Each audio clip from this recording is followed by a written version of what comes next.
Say we were going to start talking about other sports today. God, I don't even know which franchises to list. Exactly. Heat, Bulls, Spurs, Warriors.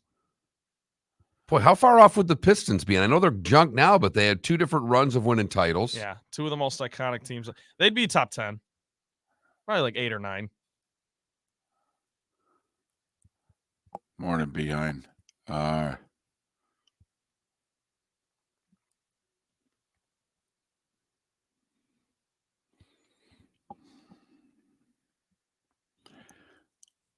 Will Josh Allen win a Super Bowl with the Bills? Yes or no? Josh Allen is 27. Will he win a Super Bowl with the Bills? They're almost $50 million over the cap. And they're a different $50 million than the Dolphins. They are. Like the Dolphins can restructure really easily. They can make like 2 cuts, 3 modest restructures, and they're well under the cap. The Bills are a mess. The Bills are very top heavy. Yeah, they might. They got a big offseason coming up. I feel so bad for them. No, Spitz, not get to a Super Bowl. Win a Super Bowl.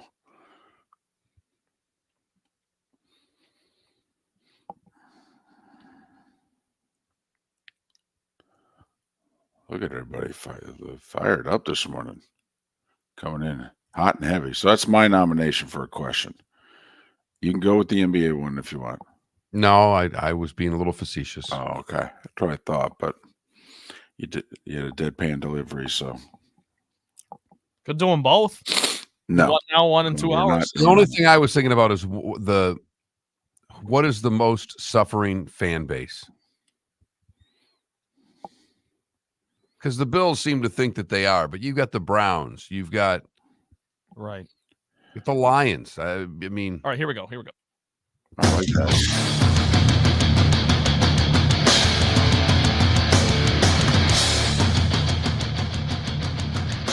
You are listening to Miller and Moulton, exclusively on the Florida Sports Network. And now here's Mark Miller and David Moulton. Top of the morning to you. Hope you had a good start to your week yesterday. We've got a terrific show lined up for you today. How the heck are you? Miller and Moulton, the Florida Sports Network, floridasportsnetwork.com. Thanks so much for being with us. How are you, Mark? How'd your week get started yesterday? You know what? My week was I was supposed to have a really busy day yesterday, and everything collapsed. So I had a nothing day yesterday. I was hoping for the busy day. It would have been a lot better for me financially if the day was busy. But I took the nice, easy route. I got a nap in during the middle of the day. There we go. The week's off to a good start right there. You know, you got to take what you can get. I like it. If you can't make money, take a nap. That's it. Could put that on a T-shirt. If you can't make money, take a nap. And your day will be better no matter what. Got that right. Get your week off to a good start. Make money or take a nap.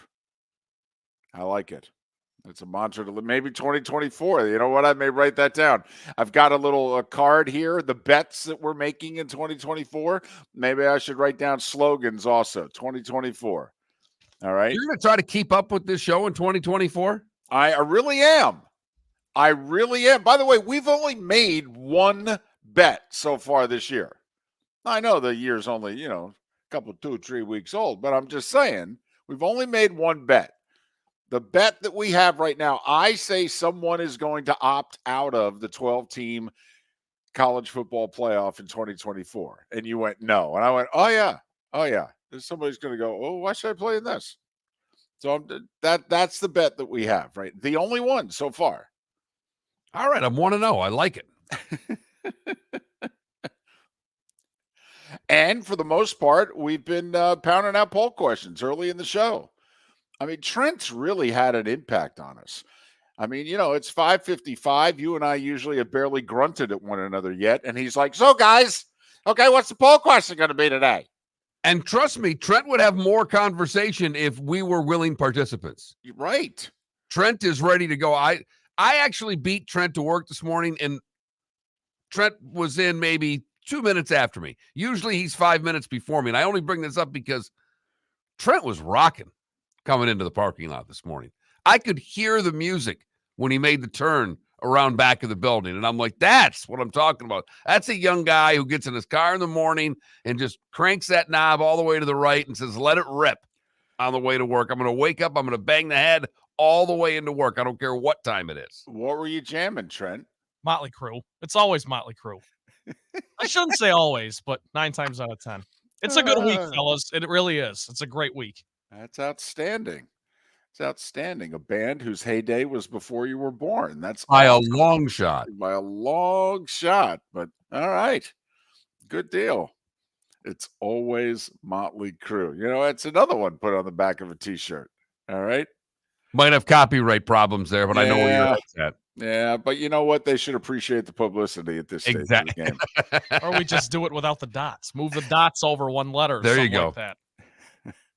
Miller and Moulton on this Tuesday. David Samson, Pat Kirwan on the show today. One of my favorite days of the year. The Academy Awards are listing their nominations this morning. Are they really? Yeah. Oh, then David Sampson's going to be off the chain. I know. Oh, no. I don't pay. I know why you're fired up, David. But it's my equivalent. Okay, that's what's going to have David Sampson all fired up. In fact, we should probably say to David, should we have you on Wednesday after the nominations? And you can just do 12 minutes off the top of your head about who got nominated and who didn't. Because you've seen all these movies, and you're one of the last 9 people in America to actually go and see all the movies. There's a buddy of mine in Fargo that goes to see all the movies, too, that are nominated. So he'll take a look at the list today, and there'll be a couple he didn't go see, and he'll go out and see them. My mom does the same thing. She goes out and she'll be up, she gets those matinees in by herself, and she'll go catch all those films. I'm telling you, what I'd love to do, with your mom is the George Carlin thing. I'd like to show up at a matinee, 12 people in it, and go sit right next to somebody with my popcorn and soda. Hi, how you doing? She'd talk your ear off.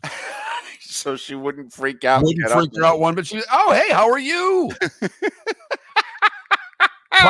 Probably grab some of your popcorn without asking. If you were that courageous to just plop down in a theater with 200 empty seats or 100 empty seats and sit next to my mother, she'd take your popcorn. So your mother wouldn't go, what is this loser? Just get away from me. Because, think about it. I'm a 58-year-old guy. I look the part. And, then some. Oh, my goodness. I went to a fast food place. I forgot to tell you this last week. Went to a fast food place last week, placed my order. And, you have a general idea as to how much everything's going to be. You're adding it up as you go, or you order a number, and then, maybe you enlarge it. So that's an extra $1 or whatever.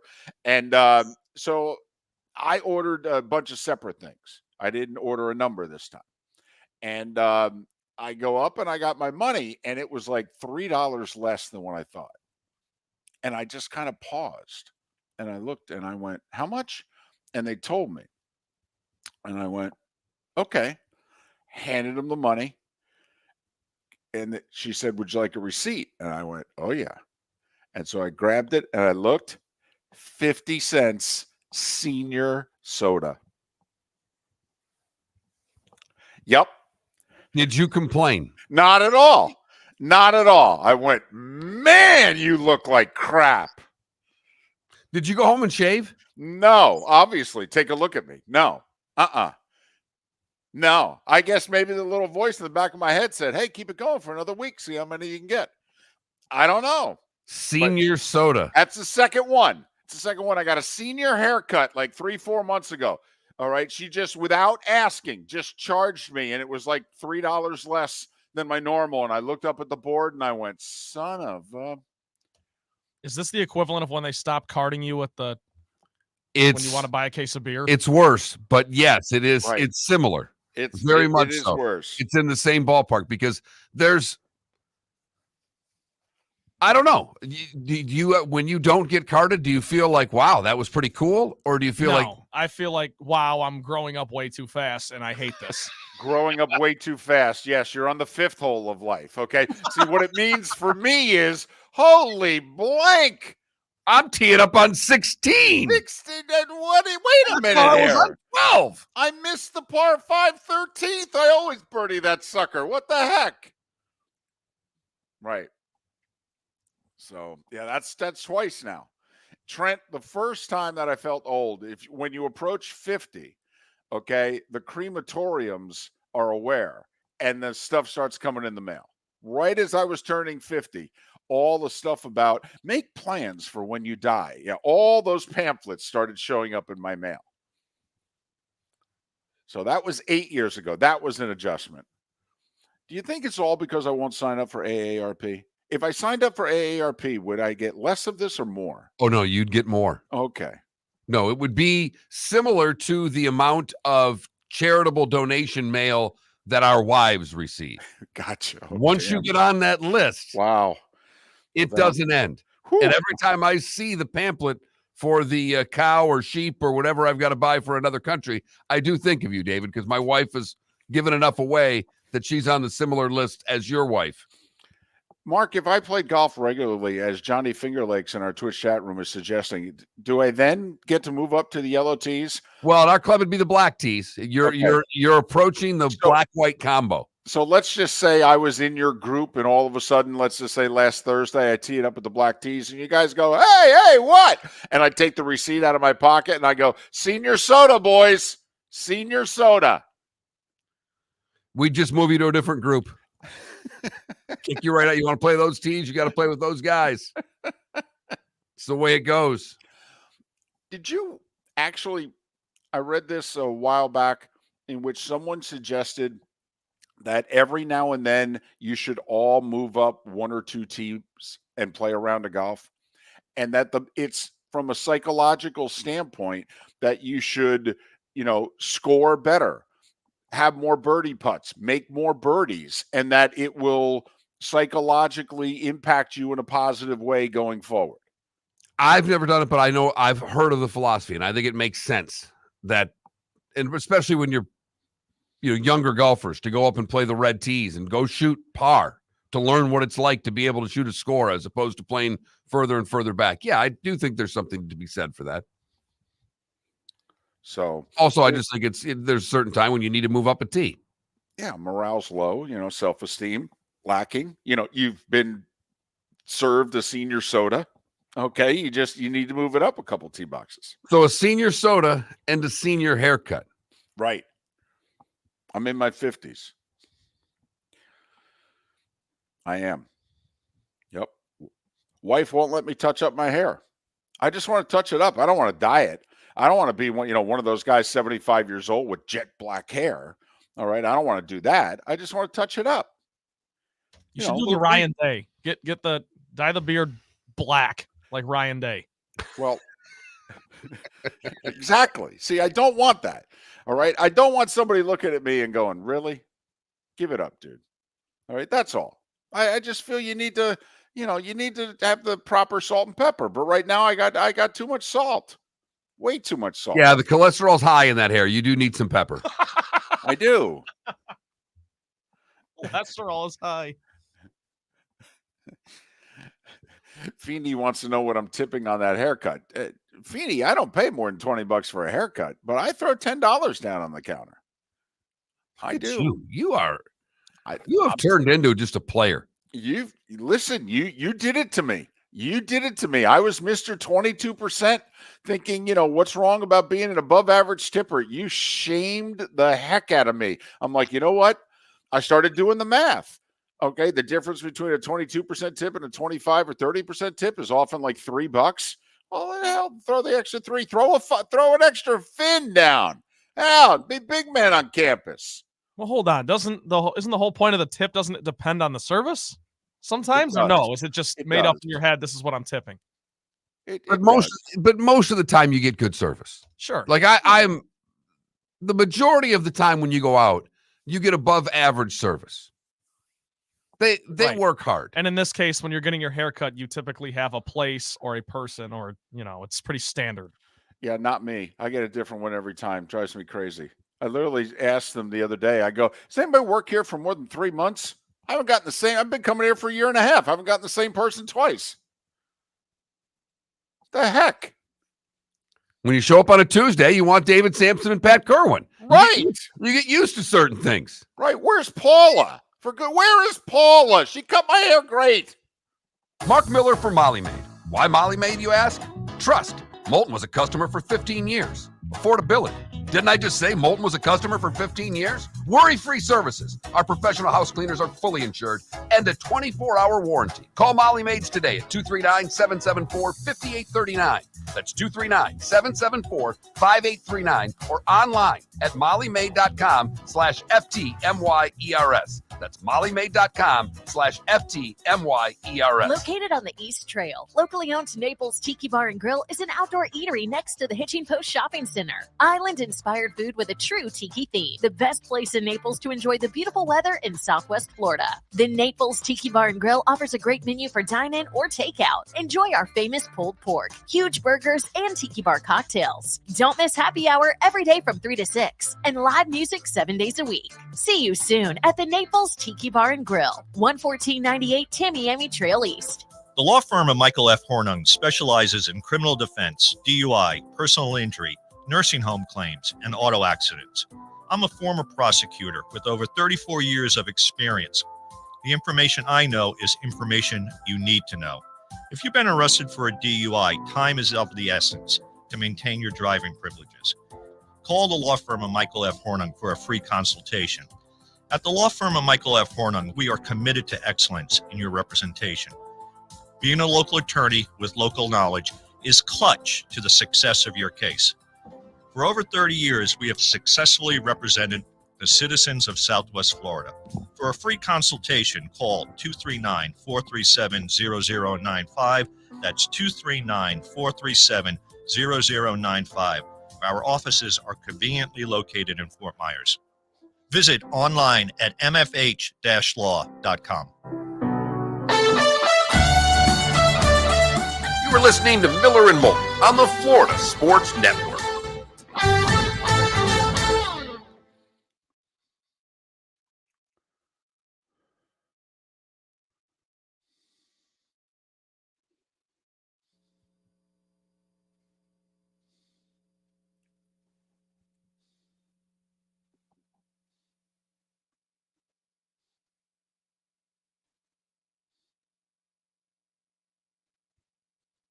Ambient, aren't you a Denver Broncos fan?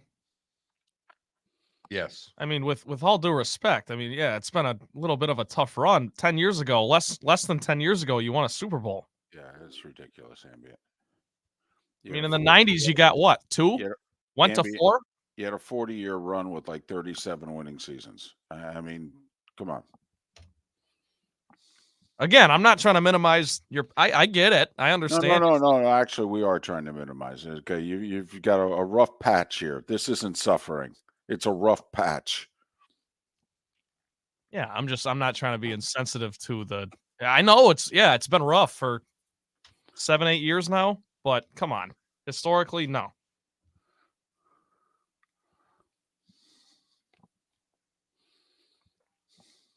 Not to mention, you just won an NBA championship. Not that everyone cares about that kind of stuff. And a cup. Yeah, that's true.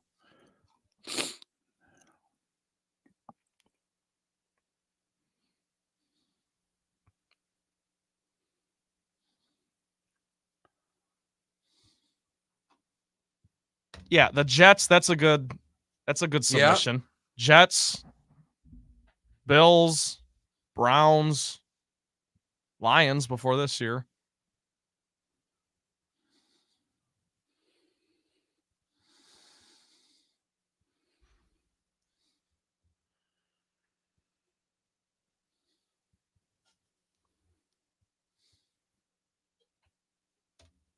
Because it also depends where the goalposts are at for suffering. Is it just sucking, or is it having hope and getting beaten down every year? Because if that's the case, it has to be the Bills.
Here we go.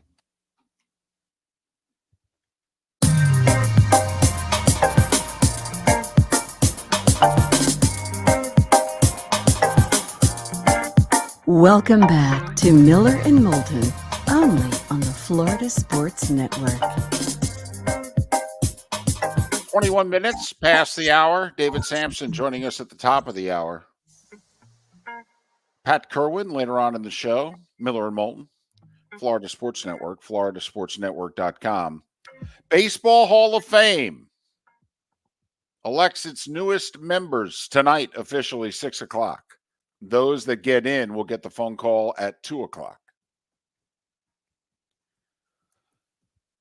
I have to admit, I think the Hall of Fame is becoming dangerously close to the Hall of very, very, very good.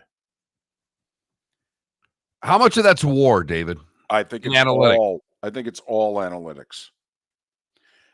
Now, the Baseball Hall of Fame is very different than the Pro Football Hall of Fame. The Pro Football Hall of Fame is not a numbers Hall of Fame. The Pro Football Hall of Fame is very much a feel. It's very much just people in the room saying, trust me, this person's a Hall of Famer. All right, you should have known it when you were watching him play. And if you don't, let me tell you a story. With people making the 5-minute presentations to the Hall of Fame committee there, and then they vote. But the Baseball Hall of Fame, I mean, it's fascinating what's going on. People who, when they first appear on the ballot mark, are getting less than 20% of the vote, and 5-6 years later are getting 75%. Now, with that being said, you know, one of my favorite Hall of Famers, Burt Blyleven, got very little support his first couple years on the ballot, and analytics got him in the Hall of Fame. And you and I felt deservedly so. We didn't understand why Burt Blyleven was so overlooked.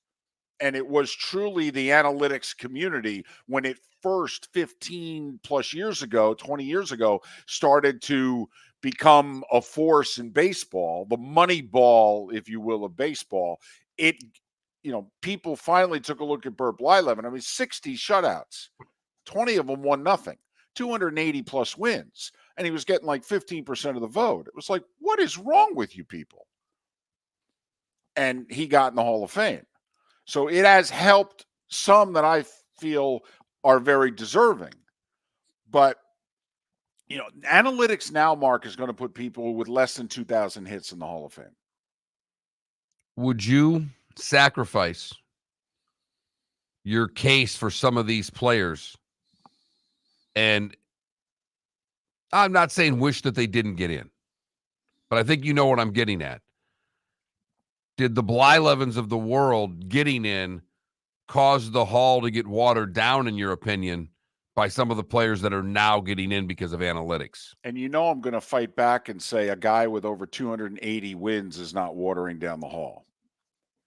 Okay, but I'm not saying that he is. That's not what I said. I know that. But if I have to go by the framework in which you've laid down, okay, do I have to sacrifice Burt Blyleven, whom you and I personally both adore, never mind admired his career from afar, all right?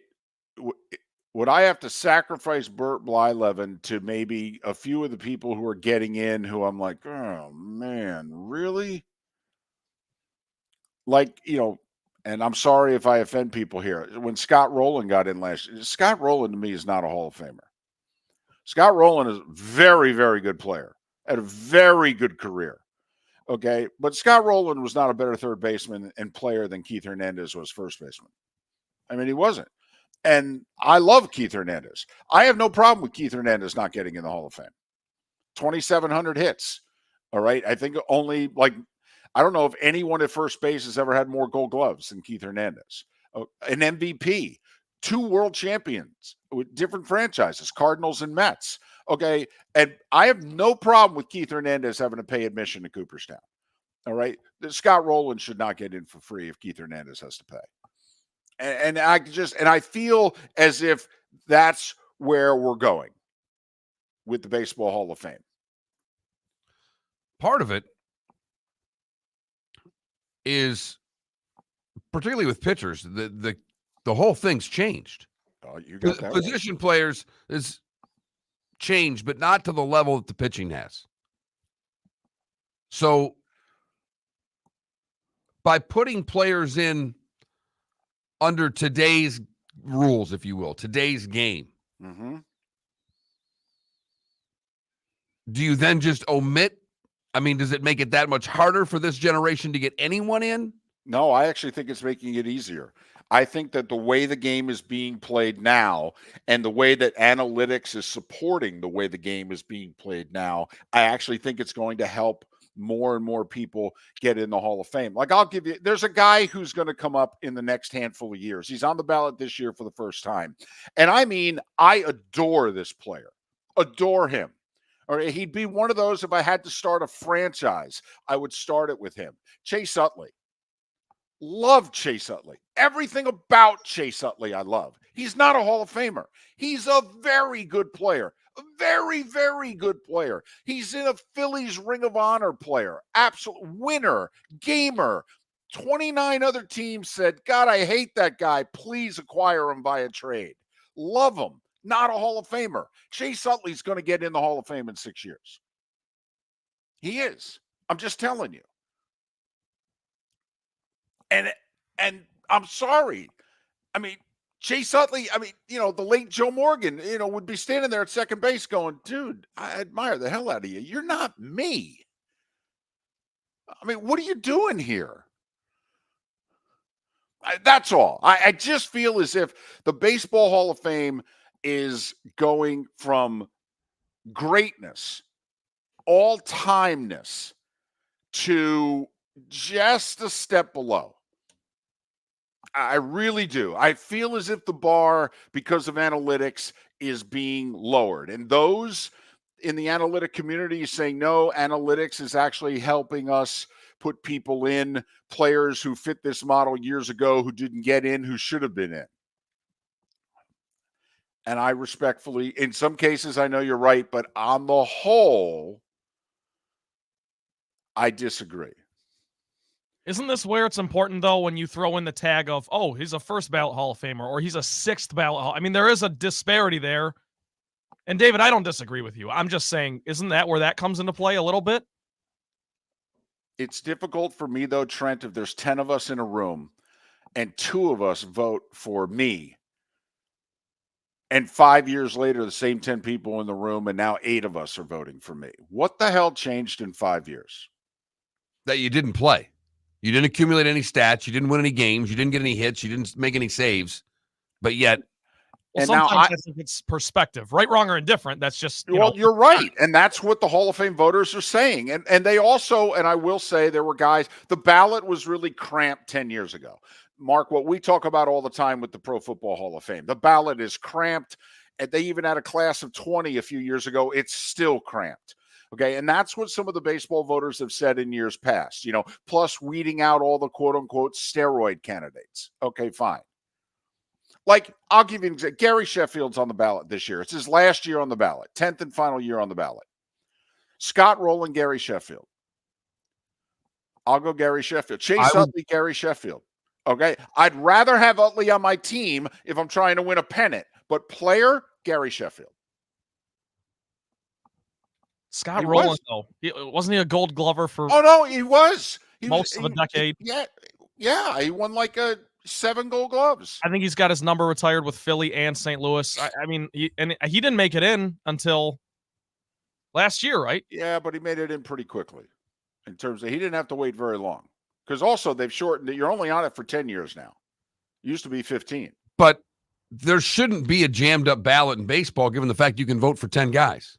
Right. And you got over 400 voters. But 6 o'clock tonight, we find out who's in. So it is the best Hall of Fame by far. There's no doubt about that. To go to? To get in, I think it's the most prestigious, even with the issues David's bringing up. Football's up there too, but, you know, basketball's a joke. They put everyone in. Yes, they do.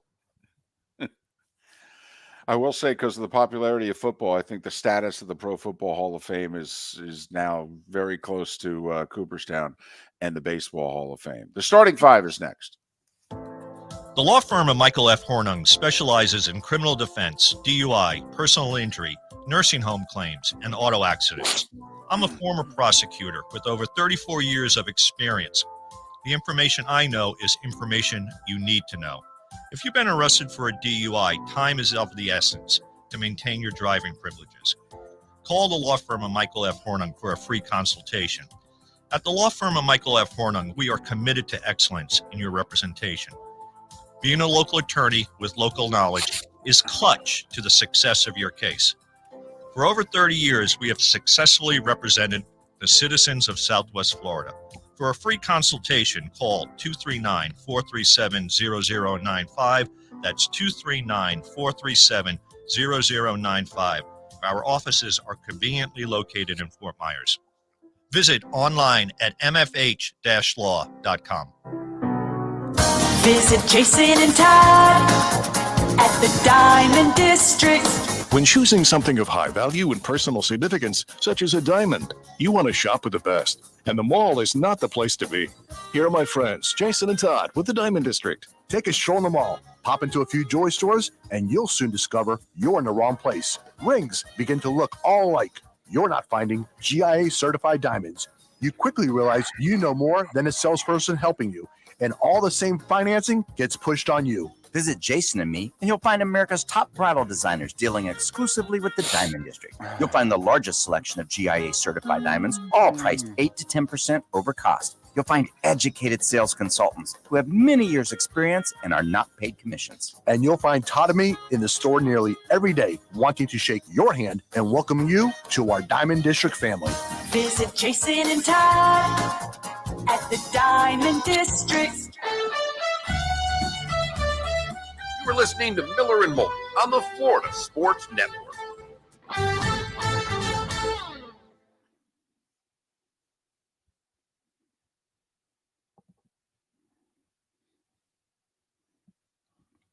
Yeah, the Basketball Hall of Fame is just that. It's for both college and pro. It's actually called the Naismith Basketball Hall of Fame. And it's women, it's international. Right. Yeah, they have very different criteria for things. Although what is interesting is that Knoxville, Tennessee is home to the Women's Basketball Hall of Fame. Okay, but they still put women in the nation. Yes, right. But I remember asking someone in Knoxville. Bless you. Thank you. Since they put women in the Basketball Hall of Fame, what's the need for this Hall of Fame? How'd that go over? Well, no, it was just a question, and they just said, well, you know, the women's sport was ignored for the longest time. It's kind of like the LPGA Hall of Fame is different than the World Golf Hall of Fame. No, I got you. I thought you were getting to a. I thought you were building up to a story. Laura Davies is in the World Golf Hall of Fame. She's not in the LPGA Hall of Fame.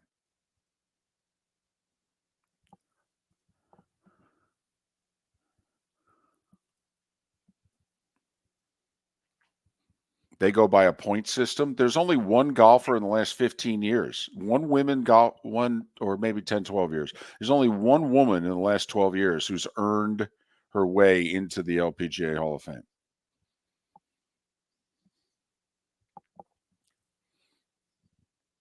Lydia Ko's now a point shy.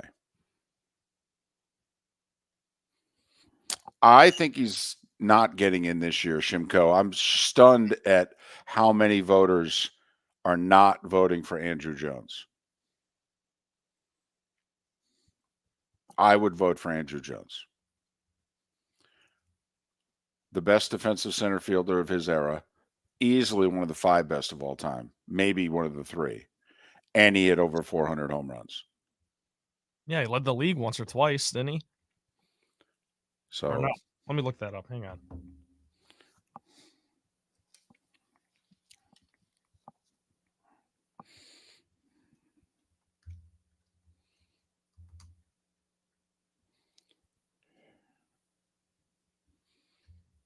Yeah, Andrew Jones, 10 gold gloves, all consecutive, of course. NL home run leader in 05, RBI leader in 05. Well, yeah, Spitz, less than 2,000 hits. Okay, probably hit, I'm going to guess Andrew Jones hit like 263.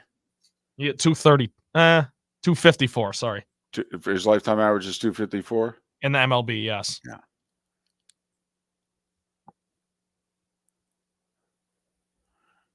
To me, he's a Hall of Famer, Shimko, but I don't think he will get the votes this year based on early voting, those that have released their ballots publicly.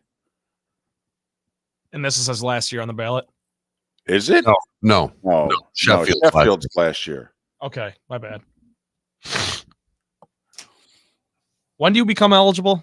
5 years after your last year you played a game. Right, Shimko, like Dale Murphy. Once again, I cannot say enough good things about Chase Utley. But Dale Murphy's a Hall of Famer and Chase Utley's not.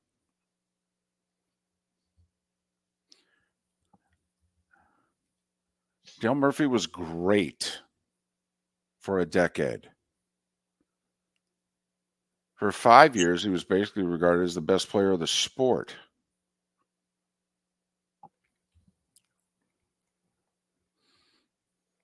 Won back-to-back MVPs as a center fielder. Do you know how many players have done that? I believe the answer is none. Yeah, I'm looking up some of the resumes of these guys you guys are talking about, and it's like, how is he not in?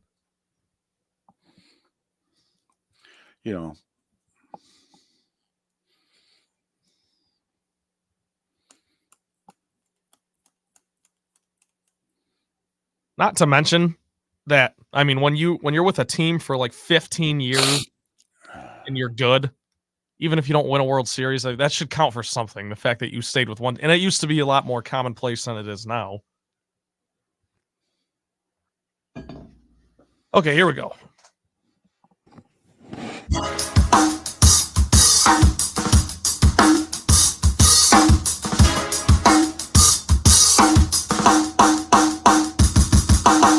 Welcome back to Miller and Moulton, only on the Florida Sports Network. 22 minutes. 22 minutes before the hour is up. David Samson joined us at the top of the hour. Pat Kirwan at the top of the following hour. Miller and Moulton, Florida Sports Network, floridasportsnetwork.com. Hell of a sports night last night. Let's get to it, shall we? Time for The Starting Five. 5 stories you need to know. It's the Starting Five on Miller and Moulton. Here's number 1. number 1, the NFL. And we start with the NFL because, well, you guys seem to really care about it. Reportedly, the Titans are going to hire Bengals offensive coordinator Brian Callahan. It's an interesting hire. Just is. I mean, first off, the defensive coordinator has gotten more props during the last 3 years than the offensive coordinator. But, Brian Callahan apparently is going to be the next coach of the Tennessee Titans. Carolina Panthers. Remember Dan Morgan, linebacker? Played with Carolina? Well, he was the assistant GM. They decided to promote him. Probably because you can't get anybody who's willing to work for this owner. But Dan Morgan, now president, general manager of the Panthers. Let's throw some drinks, everybody. Okay. The Lions made a player move yesterday. Their backup tight end Brock Wright got hurt against the Bucs, and he's likely not going to play for the rest of the playoffs. So, and with Laporta less than 100%, they said, I think we need a tight end. So they signed Zach Ertz yesterday. We'll see if he's active and in the lineup against the Niners. Remember, he played for Arizona most of this year. He's actually used to playing against San Francisco. Only available because he asked Arizona to cut him so he could play for a team that maybe had a shot to do something in the postseason. Yeah. So there you go. The Chargers are having a second interview with Jim Harbaugh. What ground didn't you cover the first time? What else we need to talk about? I mean, here's my resume. You look right at him and go, hell, I won 11 games at the University of San Diego. How much more proof you need? I went to the conference championship game with Alex Smith and Colin Kaepernick. It's just, what else you need to know? I'm difficult to work with. What else? Anything? 49ers wide receiver Deebo Samuel. Good news, no fracture in his left shoulder. He had a hairline fracture in that shoulder earlier this year, missed a few weeks. He re-injured it in the win over the Packers. He is officially questionable. Probably will be a game-time decision as to whether or not Deebo Samuel can go in the NFC title game against the Lions. I think Miller and Moulton feel that's a really big issue in this game. It's a monster issue. The Lions secondary is not good. No. It's worthy of moving the spread. Right now, San Francisco a 7-point favorite.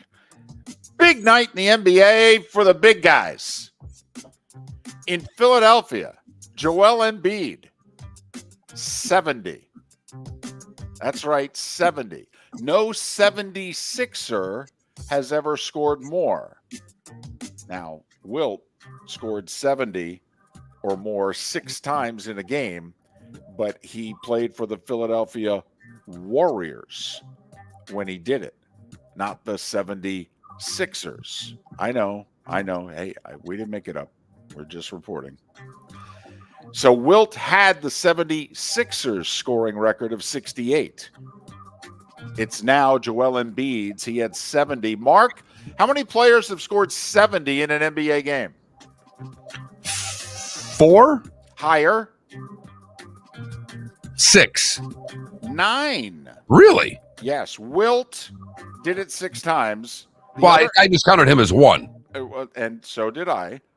All right. The other 8 all did it once. Kobe, David Thompson, Damian Lillard, Donovan Mitchell, David Robinson, Elgin Baylor, Devin Booker, and now Joel Embiid. And was yesterday the anniversary of Kobe's 81? It was. How about that? Philadelphia's own Kobe Bryant. And then Embiid on the same day scores 70. Sixers beat the Spurs by 10. Popovich, listen, some of us have grown a little weary of Greg Popovich. He was asked, I think, in between either the first and second quarter or second quarter and third quarter, he was asked about defensive adjustments on Embiid. And he looked right at the reporter and said, yeah, I don't think it's going to matter tonight. It's the old Lee Trevino line about Jack Nicklaus. When the bear's hungry, just get out of his way. Orlando lost to Cleveland. Cavs' 8th straight win. They beat Orlando in Orlando by 27. Boston, in a good one in Dallas, beat the Mavs. Luka with a triple-double, but Jason Tatum with 39 in the Celtics' 9-point win. And Mark, normally when you score 62, you're the lead story in the league. Karl Anthony Towns with 62. But obviously, Embiid had 70 earlier in the night, and T-Wolves blow an 18-point lead at home to Charlotte and lose 128-125. And afterwards, the Timberwolves head coach eviscerates his team in the presser, saying they are immature and they don't know how to handle success. For the record, they have the best mark in the West, but okay.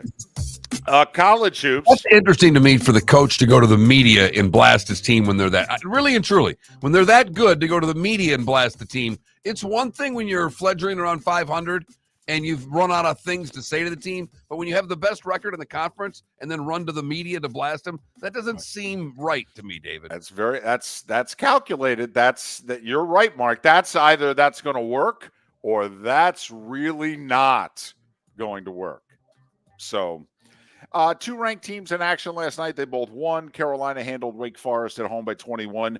7th-ranked Kansas in a bit of a rut. They struggled at home, but they beat Cincy by 5. The new polls are out. UConn stays 1. Purdue is 2. As for the Blue Bloods, Carolina 3, Kentucky 6, Kansas 7, Duke 11. FAU moved up 1 spot in the AP poll to 22nd. They're 24th in the coaches. DePaul fired their head coach last night. Remember when DePaul was a really good job? Chicago and everything, a big, great basketball city. 50 years ago, but yes, 40 years ago. Yeah, Ray Meyer was 70s into the 80s. Yeah, Joel Meyer, just died the other day. I mean, he even in the early 90s took him to a Sweet 16. But somebody put out an interesting tweet the other day in which they said, listen, if you were the Big East, would you trade Dayton for DePaul? Because DePaul's in the Big East because of, Chicago. But they've been terrible for a long time. Would you trade Dayton for DePaul? Interesting. Yes. You certainly would in the last 20 years. There's no question. FAMU won, Bethune lost last night. NHL, Panthers with 3 in the third. Carter Verhaeghe, the game-winning goal, and he also had a helper in the 4-1 win over Nashville. Boston, 2 in the third. They beat Winnipeg by the same score of 4-1. Devils and Golden Knights, wild one. Devils up by 2. Knights score 5 goals in the second, but the Devils come back, win 6-5 in overtime. Crosby scored his 27th. He's on pace for 50, but the Penguins lost to Arizona, who snapped an 11-game losing streak at the hands of the Pens, 5-2. Remember Corey Perry? Was with the Lightning for a couple years, helped get him to the finals. He was with Chicago this year. He got drunk and belligerent and cursed out an employee, and so they cut him. Well, Corey went and did a little rehab, and now he signed with Edmonton. That's a really good signing for the Oilers. They've done well with getting guys who've had rehabilitation. Kane goes over there, and he's been just fine, playing pretty well for them. Now they get Perry. That's interesting for a team that hasn't lost in a month. And Perry, who will help them in the most important time of the year. Don't know how much he's going to help them between now and the playoffs, but he will really help them in the playoffs. In golf, 20-year-old amateur Scott Dunlap withdrew from this week's event at Torrey Pines to go home, Mark, and ponder his future. i.e., do I turn pro or not? Since I won a PGA Tour event on Sunday, first amateur to do so in 33 years, and I have a 2-year exemption to everything. Right now, he is figuring out how much sponsor money he's going to get to figure out how he pays his expenses until he starts winning money on tour. Baseball Hall of Fame makes their announcement tonight at 6 o'clock as to who the newest members are. Those expected to get the necessary 75% of the ballots: Adrian Beltre, Joe Mauer. That is very controversial amongst Twins fans. Forget baseball fans. I don't think 75% of Twins Nation thinks Joe Mauer is a Hall of Famer, but the baseball community thinks he is. And Todd Helton is expected to get the necessary votes as well. Billy Wagner and Andrew Jones are the two cases that are right on the border of 75%. The expectation is Andrew Jones does not get in. Billy Wagner is a coin toss. And that, like Dave said, is a coin toss with Wagner. Do you go through those again one by one? Mauer, we both don't think's a Hall of Famer. Excuse me, Mark. No. But he's going to get in. Adrian Beltre, that's obvious. Right. Mauer, you and I are a no. Todd Helton, the Coors Field stigma. His numbers are Hall of Fame worthy, but how much are they aided by playing his whole career in Colorado? Billy Wagner. Excuse me. Best left-handed reliever of all time. That cannot be argued. His strikeout to walk rate is like 11-1. It's out, per 9 innings. It's awesome. All right. His postseason record, he had very few opportunities. He pitched poorly in the playoffs. That's the biggest thing against Billy Wagner. His regular season career, Hall of Fame. Postseason ERA, 10. Andrew Jones, 10 Gold Gloves, one of the 5 best defensive center fielders of all time, over 400 home runs. To me, he's a Hall of Famer. I don't think he gets the votes. Yeah, I don't think he's going to either. And Gary Sheffield's last year on the ballot, the Tampa native, had 55% of the vote last year. He's not expected to get to 75% this year. 64-year-old Hall of Famer Ryne Sandberg disclosing that he has prostate cancer. And the Pirates signing Aroldis Chapman to a 1-year, $10 million deal. Aussie Open, Djokovic needed 4 sets to beat American Taylor Fritz. Second seed Alcaraz also advanced. On the women's side, Coco Gauff through to the semis. She needed 3 sets to get by Kostiak out of the Ukraine. 2 tiebreakers in the first 2 sets, and then she won comfortably in the third. So Joker and Coco through to the semis. Arizona fired their AD yesterday. Very interesting case. He's been there 7 years. He's made some great hires. Great. Men's basketball, he cleaned up that mess. He made a terrific women's basketball hire. And look at Jed Fish with the football program. He also made a softball hire. But financially, he's apparently run the department into the ground. Yeah, there's an audit coming out that is going to bury him, apparently. Right. To the tune of like $250 million, they think he mismanaged. I don't know about you, Mark. That seems like a lot of money to me. And at 9 minutes before the hour, that was the Starting Five every weekday morning at this time on Miller and Moulton.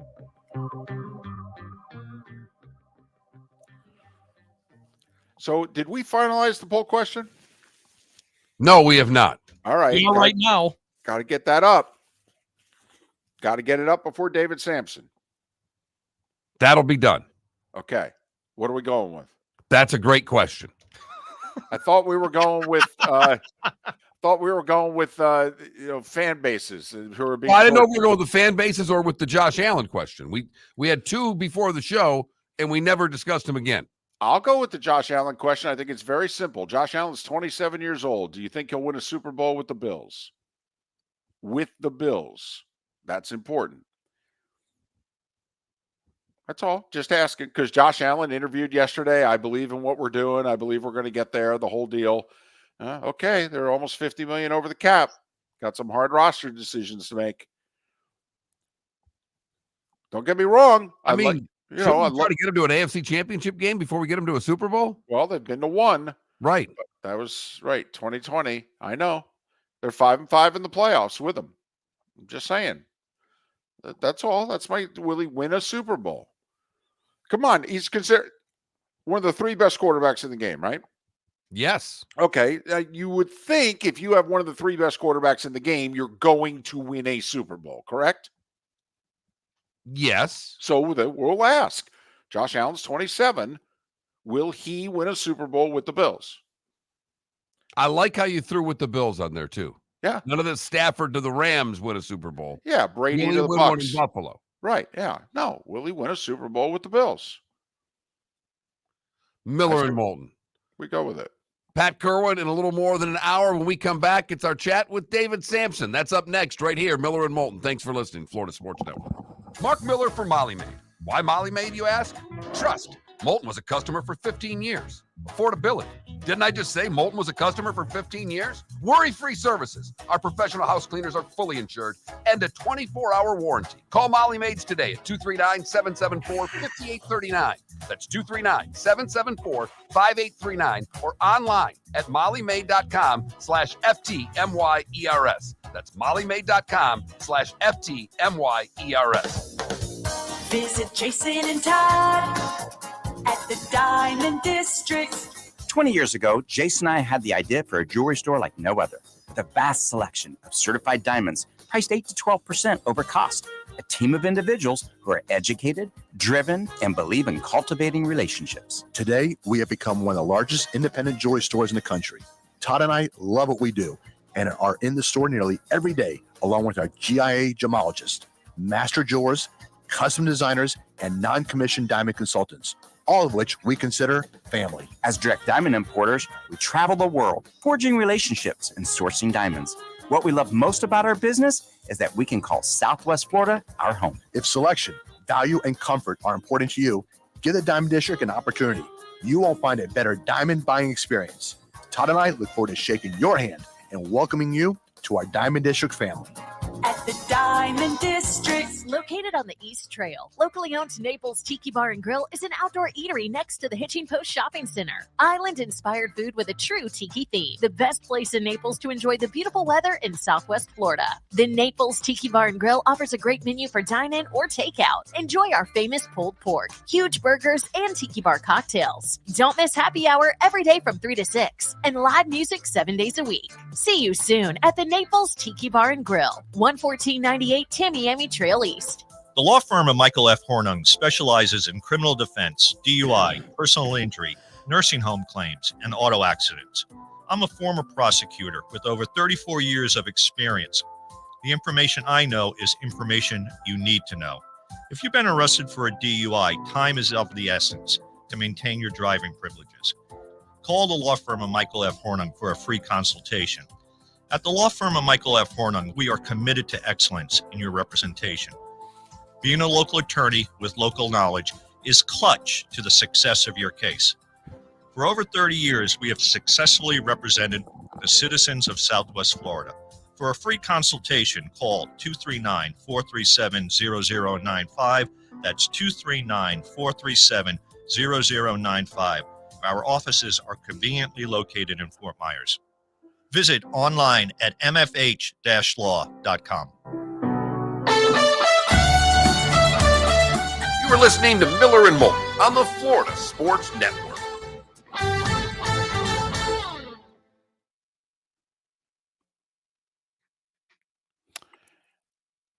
It's interesting you asked that, Spitz. A buddy of mine said that to me yesterday. He called and said he thinks Sean McDermott with the Bulls is Dungy with the Bucks, that they need a hired gun to come in and get him over the hump. And Greek God, next year he becomes a $47 million cap hit. Up until now, he's been like $15 million. So the Bills just wasted the Josh Allen, very affordable part of his contract. Good morning, David. Good morning. How are you? Doing excellent. Yourself? I'm doing well. You can hear me okay? Absolutely. Fantastic. See some changes have been made to the backdrop there, it looks like, at home. We've added the 7 continents, 7 days.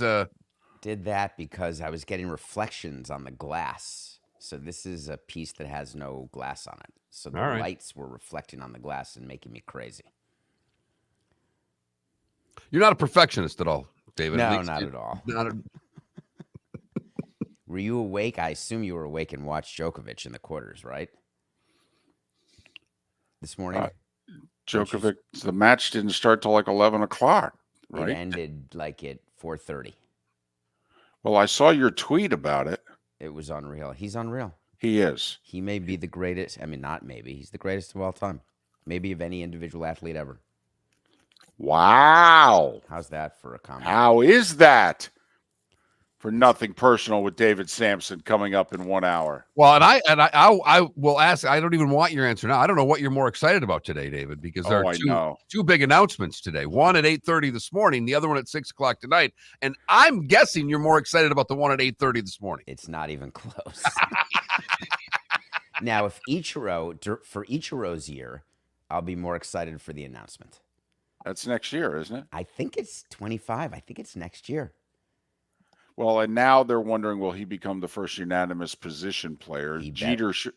Jeter should have been unanimous, but not for me. Yeah, well, I understand that, but come on now. No, but even as a player. Oh, come on. Even as a player. Come on. Derek Jeter is not the greatest baseball player. No, but that's not the question. But honestly, if you had a Hall of Fame ballot, you wouldn't vote. Come on, you wouldn't. I don't want to make him didn't the vote only for Jeter. unanimous That's absurd. position player. I just wouldn't do it. That's unreal. Disappointed in you. It's okay. It won't be the last time. Tried to play old man guilt there. Very disappointed, Dave. Got my whole piece of paper ready for the nominations this morning. Possible snubs, possible surprises. I've got serious issues. Is this Oppenheimer movie any good? I liked it the second time better than the first time. Okay. I understood it better the second time. Our old Felipe, who's our old producer, he loved it. He's a movie buff. He's like David. He thought it was, from a cinematography standpoint, thought it was fabulous. It's true. Christopher Nolan's going to finally get his best director, which he deserves.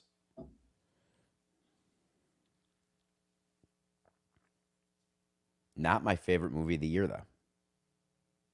Well, I know you were big on Barbie. Yeah, which I did not like. That's number 2. I did not like that movie. I saw it on a plane. I didn't like it.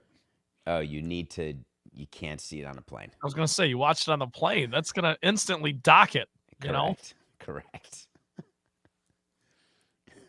I have to admit, I just found it stupid. I'm sorry. It didn't. And I wasn't in a bad mood when I watched it You either. must have been. No, You I must not have wasn't. been able to Here we suspend go. disbelief.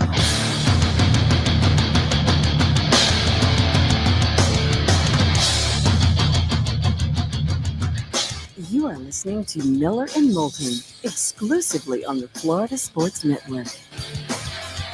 And now here's Mark Miller and David Moulton. All right. If you only join us on Twitch once a week, you need to do it before this day and time every week, because our moments with David Samson are gold, particularly this morning. David joining us once again for his weekly visit. Nothing Personal with David Samson. He'll record it in an hour. I don't know if he'll talk any sports today because the Oscars are coming out in 90 minutes. You can follow David on Twitch at David, the letter P. Samson, David P. Samson. All right.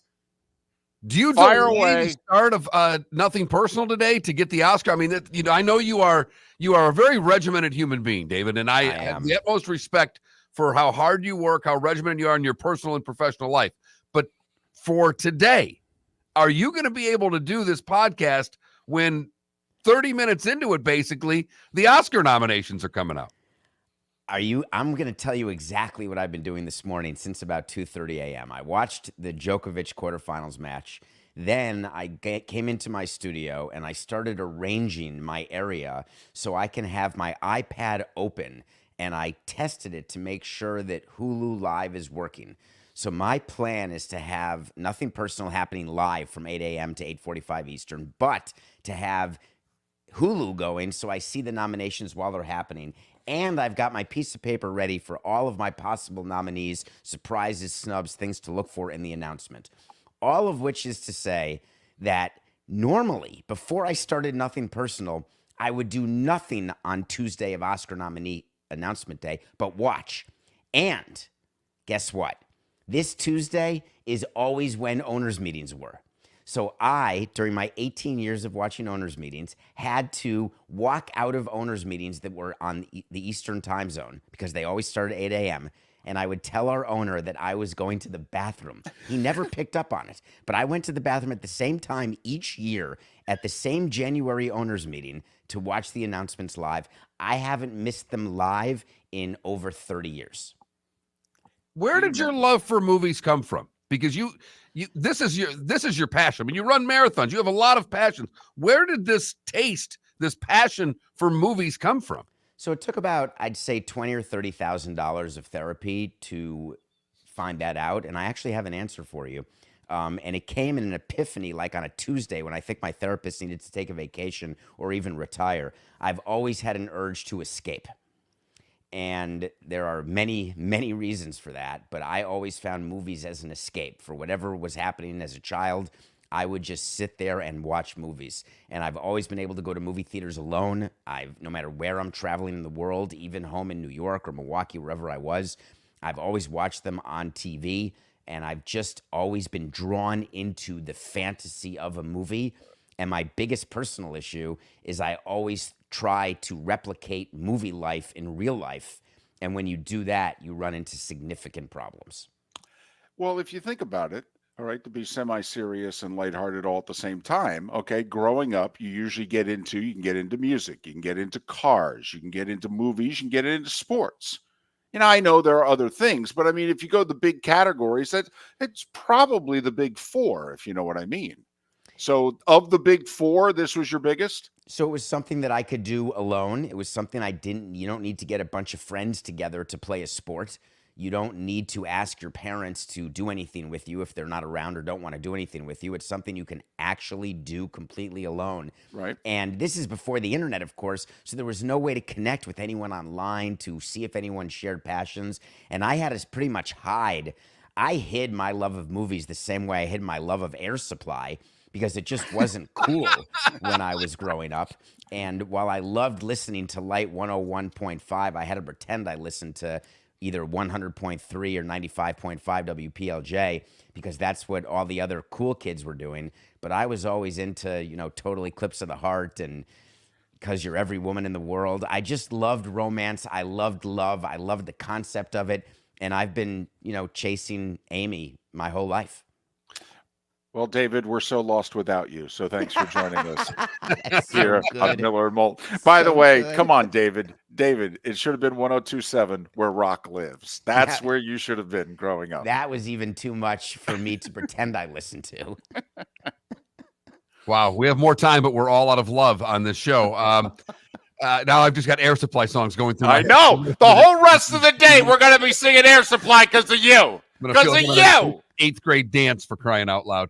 What was the Oppenheimer's the one that got all the acclaim? What, in your opinion, was the best movie of the year? The best movie I've seen all year is called The Holdovers, and I think it may bring Paul Giamatti his first Oscar. He's going to be nominated, and Paul Giamatti is a Yale graduate. He's also the son of the former commissioner of baseball, Bart Giamatti. Bart Giamatti is the one who suspended Pete Rose for life and then dropped dead of a heart attack days later. And he and Bud Selig were very close. And Bud never considered Pete Rose for reinstatement because he never wanted to go against what Bart Giamatti wanted. And Bart Giamatti wasn't alive anymore. And then Rob Manfred didn't want to go against what Bud and Bart Giamatti had done, which is why Pete has never been reinstated. So there's quite a connection between Paul Giamatti and baseball. Ironically, Paul's not a baseball guy. He's a thespian, which is fantastic because I've loved him, go all the way back to Sidewise or Big Fat Liar. He's just a fantastic. How about Private Parts, the Howard Stern movie I'm sure you saw? Paul Giamatti was in that. A movie called Duets with Gwyneth Paltrow and Huey Lewis. So I'm excited for him and that entire movie, again, about kids in a school, how they're treated, the relationship you can have with the professor, all of those things make it a great movie. And those of us in recent years also loved them in Billions. Of course. As well. All right, Baseball Hall of Fame, 6 o'clock tonight. We'll find out. Those that get in will get a phone call around 2 o'clock. Thumbs up, thumbs down, thumbs sideways. Ready? Yep. Adrian Beltre. Thumbs up. He's in first ballot. Joe Mauer. He's going to get in, and I have a small issue with this. And remember, this is the prime of my baseball career that I was facing all of these people. Joe Mauer was someone who I feared, but not feared in a Hall of Fame way. I feared Chase Utley more than I did Joe Mauer. And Joe Mauer will crush Chase Utley in the balloting today. I feared Jimmy Rollins more than I feared, and that may be a divisional thing. But there was just something about Joe Mauer, fantastic catcher. Injuries forced him to first base. And DH. First ballot to me is supposed to be reserved for the creme de la creme, the greatness of the greats, and I just don't put Mauer in that category. Todd Helton. No, I think thumb sideways. I think he's going to come close. I don't think he does it. Another great example where I think the Colorado effect is meaningful. While he did have interesting splits and he was a feared hitter, he wasn't the type of guy where you go and face the Rockies and say, no matter what, Todd Helton will not beat you. And that's a crazy, silly criteria to talk about. But we actually had game plans like that before every series. Who's the player that we will not let beat us? Like the Barry Bonds rule is what we would call it. And Todd Helton was not that.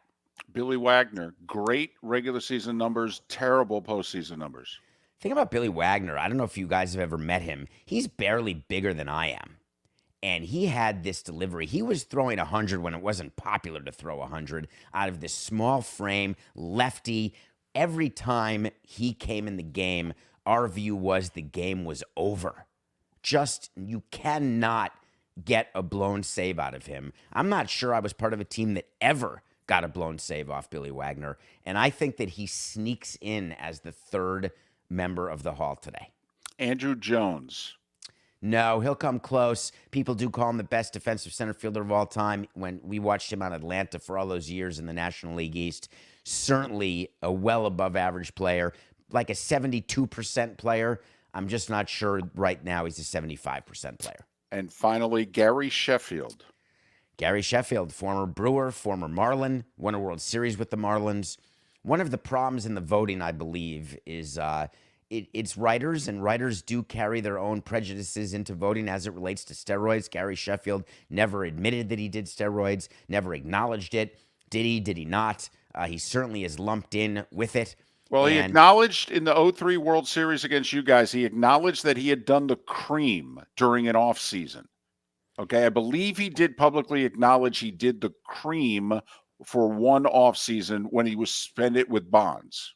Yeah, I would doubt that that's the case. There was one off season on the cream, but that said, I think that maybe it's worse to acknowledge half or a quarter instead of acknowledging none or all. And I think you combine that with the relationship he had with the writers, plus this sort of steroid cloud, and this is his last year of eligibility, which would be the only potential chance he'd have. But I'm still gonna go a Joaquin Phoenix thumbs down. Are you that way with all the steroid guys, David? I am, and I'll tell you why. And I've had conversations about this with the players themselves. I understand what Bonds did, feeling like you got to keep up with the Joneses, feeling like while I'm the best now, they're catching up to me. I get all that. But I also think about what they did, a Brady Anderson, who took them and got the 50 home runs and then screwed an ownership group, the Orioles, and got that huge contract and never came close to those numbers. And then I compare it to players who I'm really close to, like a Jeff Conine, who is surrounded by steroids his whole career and never once did it, and it cost him tens of millions of dollars. And he said, I respect the game too much to cheat. And that, to me, was the end, the middle, and the beginning of my view of the players who did that. We have about a minute. What if we made the argument that both Bonds and Clemens were Hall of Famers before they started cheating? And because, I mean, there's a pretty clear line in the sand. You can come to the conclusion that Bonds played through 98 without taking it. Clemens pitched through 96 without taking it. And that if their careers ended on those days, they would have been Hall of Famers. How about the greatest man in the world? Does everything right, takes care of his family, the community, takes care of charity and strangers, and then commits a murder. I'm not saying steroids is a murder. I'm saying when you do something bad, you cannot rest on the fact that what you had done previously eliminates what you've done currently. Well, does the murder then take you out of the Hall of Fame, though? Well, I mean, I'm just that's saying no. the And I'll makes say you a this: murderer. like in Buffalo, O.J. Simpson's still in their Ring of Honor. It's a great question that I've thought about, is what I would have done with O.J. Simpson. We had a meeting about that, as a matter of fact. If we had a player, what would we do? And we always said it would be a case-by-case basis. And for O.J. Simpson, I would take him out of the Ring of Honor without a question. He's David Samson. He's going to try to be multidimensional. Nothing personal from 8 to 8:45, because at 8:30 the Oscar nominations are coming out. So you need to start watching at the very least then. If you tune in today, at least for the last 20 minutes, to see how he handles it. Oh, I'll be able to do it. I'm a multitasker extraordinaire. I've actually been doing a whole 10 different things during this interview. Wow. At least we were one of the 10, David. The problem, if we are ever 11, then we're in real trouble. David, my fear is 9 of them were below the waist. That's the thing, because I can't see them. David Samson, nothing personal You're with David terrible. Samson. He joins us every Tuesday. Disgusting. Mark Miller for Molly Maid. Why Molly Maid, you ask? Trust.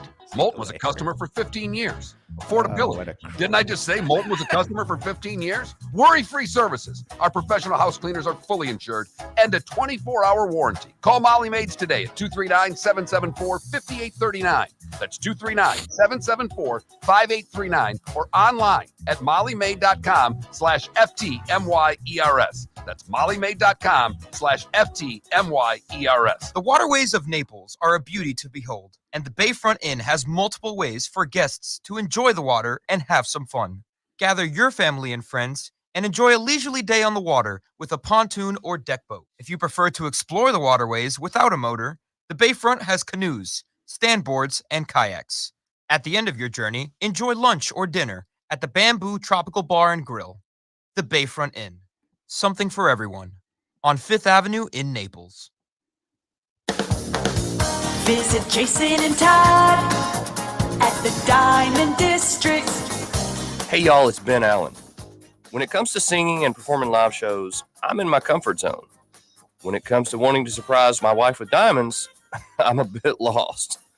That's why I go see my friends Jason and Todd at the Diamond District. Jason and Todd helped me blow my wife away when we got engaged, and I've been applauding them ever since. If you're in the market for diamonds this holiday season, Southwest Florida has been giving Jason and Todd a standing ovation for over 20 years. Go see them and let Jason and Todd know that Ben Allen sent you. Thanks, Ben. We're proud of you and your accomplishments and thrilled that you are part of our Diamond District family. This holiday season, visit Jason and me at the Diamond District. We look forward to shaking your hand and welcoming you to our Diamond District family. Visit Jason and Todd at the Diamond District. You were listening to Miller and Moulton on the Florida Sports Network.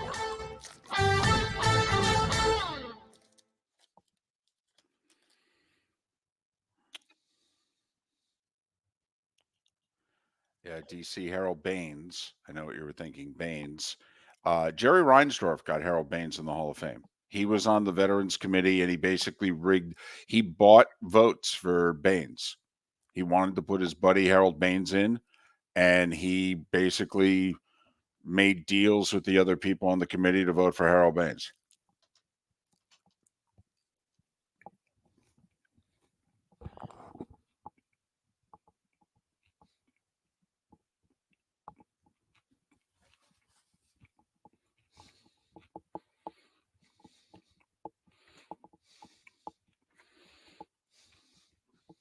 It's funny, DC, you call it a crisis. It's just an era.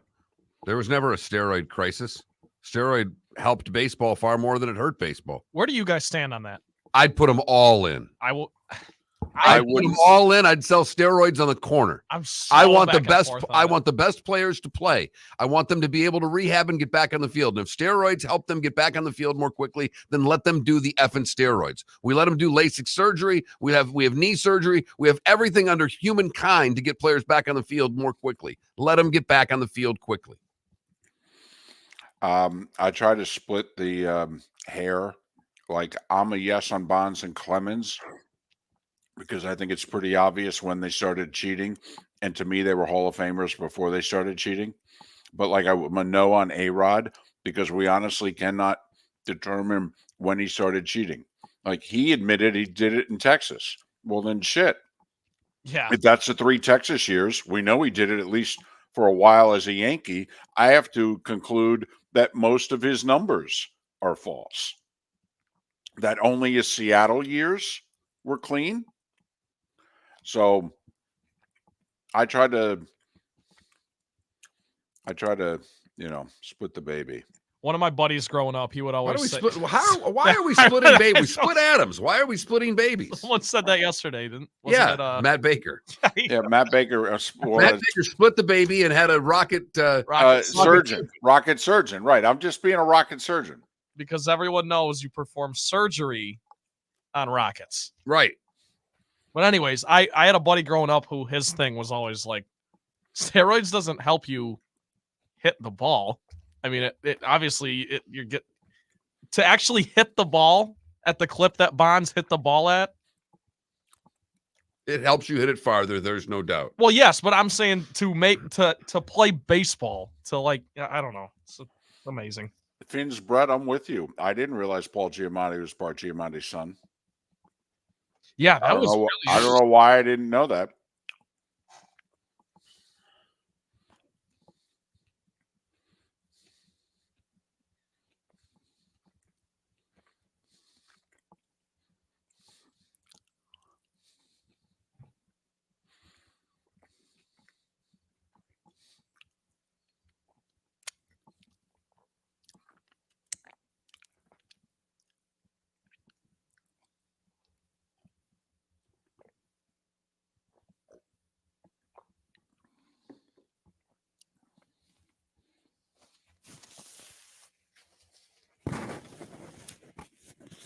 WNBC.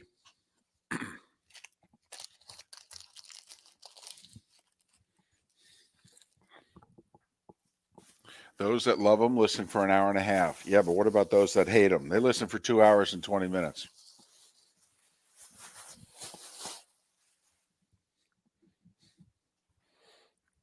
And why is that? They just want to see what he's going to say next.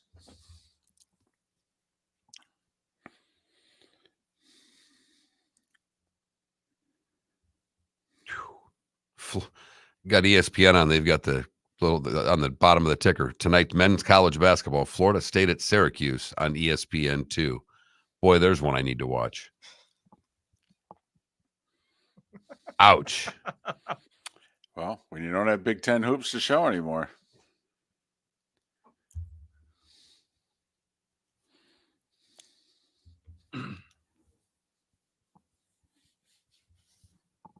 Believe it or not, Syracuse is a bubble team. They are. Now, I don't think they should be, but the whole rating system. Here we go. Whatever.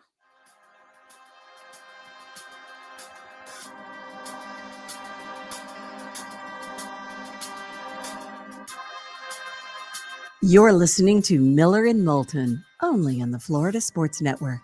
And now, here's Mark Miller and David Moulton.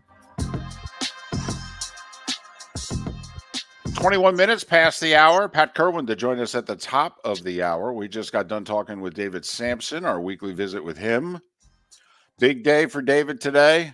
Oscar nominations come out in 70 minutes. Baseball Hall of Fame inductees announced tonight, 6 o'clock. He's far more excited about the Oscars. Not close. And we both learned something. I don't know why did you know this? That Giamatti was Paul Giamatti was Bart Giamatti's son? I honestly had never given it an ounce of thought. Even though how many people do we know with the last name Giamatti? But I'm with you. I had never even wondered. Huh. And according to David, he's not a baseball fan. Like him even more now. Paul Giamatti is one of those. That was a cheap shot. Well, that was the snark. The snark with Mark. Wow. The Tuesday morning. I said that that once before, but I think David had me tuned out. It was weeks ago. I probably did. I probably had that voice in my head. That's snark with Mark, and I just didn't give it its just due. Right. It's actually pretty good. All right. Almost is worthy of the back of a t-shirt. So we've got a poll question up, David. It is your poll question. Okay. Josh Allen is 27 years old. Will he win a Super Bowl with the Bills? Early voting, 80% say no. Wonder why that is. Is that an anti-Bills bias? No, I think it's a pro-Patrick Mahomes bias. Well, that is going to be a challenge. He looks as if he's going to be a roadblock for the foreseeable future. Well, Joe Burrow's a roadblock as well. Yeah, wow. Now you're really making me, because I voted yes. I voted no. I voted yes because, damn it, they're going to get a parade. I voted yes as well. Well, the Lions fan has to vote yes. You have to believe something like this is possible. Yes, and I do. I wholeheartedly do. Let me ask you guys this, because earlier you said Josh Allen is one of the top 3 quarterbacks. I agree. So you're going Mahomes, Allen, and who? Burrow or Lamar? Who's the other? That's a great question. He might be 4th. All right. Are we safe if we say he's on the Mount Rushmore of current NFL quarterbacks? Yeah.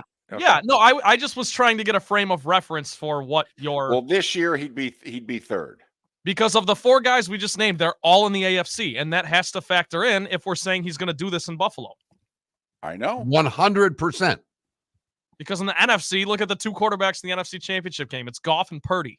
Just think of all those NFC teams that needed a quarterback that could have went out and got after Lamar for a trade last year and didn't. Right. Atlanta. Nobody wanted him. No. Wasn't even worthy of an offer. Nobody wanted him. No. I wouldn't give up 2 first-round picks for Lamar Jackson. What are you, crazy? No, you're crazy that you wouldn't give up multiple first-round picks for Lamar Jackson. Well, no one wanted to pick up the phone and talk to his agent. Yeah. Who was Lamar Jackson? Right. Or his mother.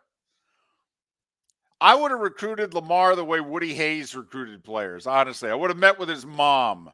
You're damn right. Would have taken her to dinner, or if she wanted to cook for me, I would have eaten everything she put in front of me.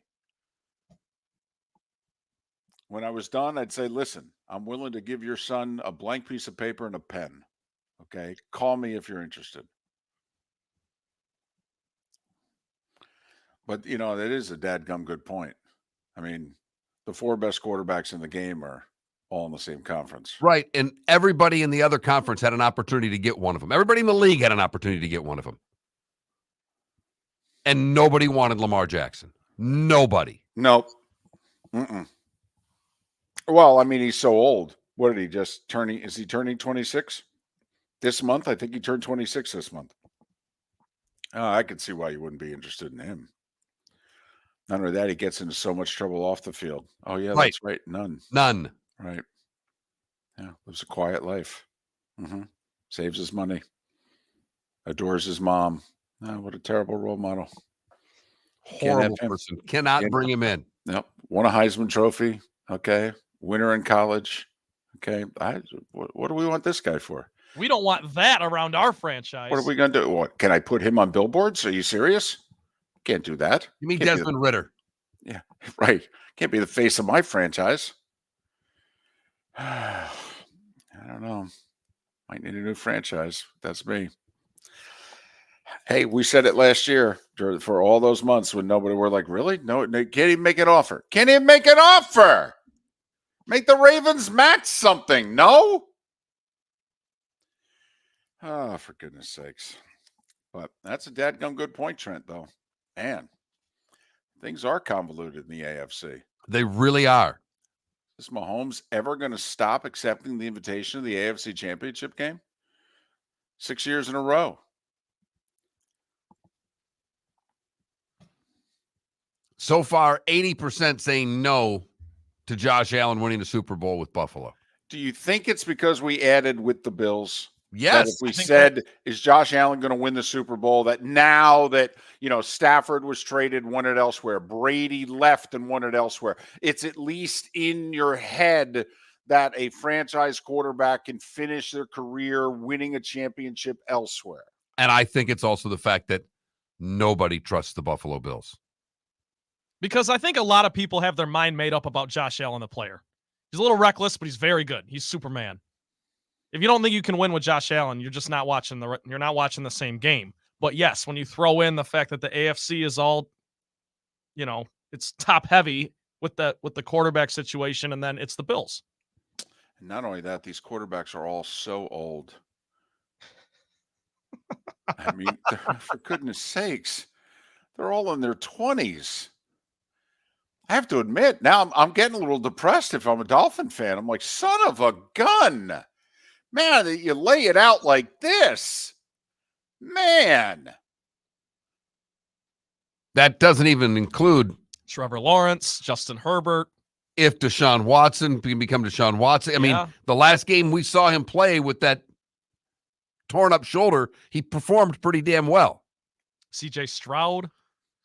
There's him. Wow. Jury's out on Anthony Richardson. Jury's out. Take it easy. But now I'm going to stop you. Take it. Quit while I was ahead. Yeah, you were doing so well. Unbelievable. You always got to go one step far. Oh man, I'm a Dolphin fan. I'm depressed. Man, I don't even know if we're going to win a playoff game now that you put this in front of me. I got to deal with this every year. Oh. So that's the poll question. Josh Allen going to win a Super Bowl with the Bills. He's 27. Time now for our Molly Made play of the day. Trent, what do you have for us? It was a historic night in the NBA, particularly for reigning MVP Joel Embiid, who certainly is making a case for another one. He's averaging 36 points per game this season. Last night, he almost doubled that for the game. A career-high 70 points. Here's the final bucket in transition with a minute and change to play. Chance at 70. Embiid, coast to coast for 70. Couldn't really find a good call. I apologize. But nonetheless, Joel Embiid dropped 70, just the ninth player to do so, as David mentioned in the starting five. The Sixers topped the Spurs 133-123, and Embiid, the big fella, 70 points, 59%. It only took him one made three in that game to get to 70 points. That's pretty remarkable stuff. And there's your play of the day, presented by Molly Made. 774-5839 is the phone number, 774-5839 for Molly Made. Call them and tell them Miller and Moulton sent you. Give your spouse the gift of a clean house. You see what we did there? Rhymed it and everything. Okay. That could go on a t-shirt too if Molly Made wants. Could they at least give us credit when they put that on the back of a t-shirt? Maybe a little M&M instead of a trademark logo, a little M&M down. Maybe put our logo on there somewhere. And then people look at the shirt and go, what does M&M's have to do with this?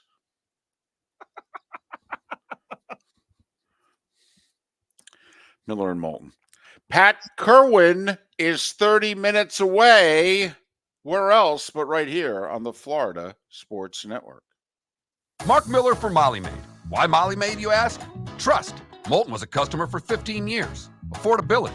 Didn't I just say Moulton was a customer for 15 years? Worry-free services. Our professional house cleaners are fully insured and a 24-hour warranty. Call Molly Maids today at 239-774-5839. That's 239-774-5839 or online at mollymaid.com/FTMYERS. That's mollymaid.com/FTMYERS. The law firm of Michael F. Hornung has successfully represented the citizens of Southwest Florida for over 30 years. As a former prosecutor, the information I know is information you need to know. If you've been arrested for a DUI, a criminal matter, or involved in an auto accident, call the law firm of Michael F. Hornung. I'm a local attorney with local knowledge to assist you through the process. For a free consultation, call 239-437-0095. That's 239-437-0095. Offices in Fort Worth. Visit Jason and Todd at the Diamond District. 20 years ago, Jason and I had the idea for a jewelry store like no other, with a vast selection of certified diamonds priced 8 to 12% over cost. A team of individuals who are educated, driven, and believe in cultivating relationships. Today, we have become one of the largest independent jewelry stores in the country. Todd and I love what we do and are in the store nearly every day, along with our GIA gemologists, master jewelers, custom designers, and non-commissioned diamond consultants, all of which we consider family. As direct diamond importers, we travel the world, forging relationships and sourcing diamonds. What we love most about our business is that we can call Southwest Florida our home. If selection, value, and comfort are important to you, give the Diamond District an opportunity. You won't find a better diamond buying experience. Todd and I look forward to shaking your hand and welcoming you to our Diamond District family. At the Diamond District. You were listening to Miller and Moulton on the Florida Sports Network.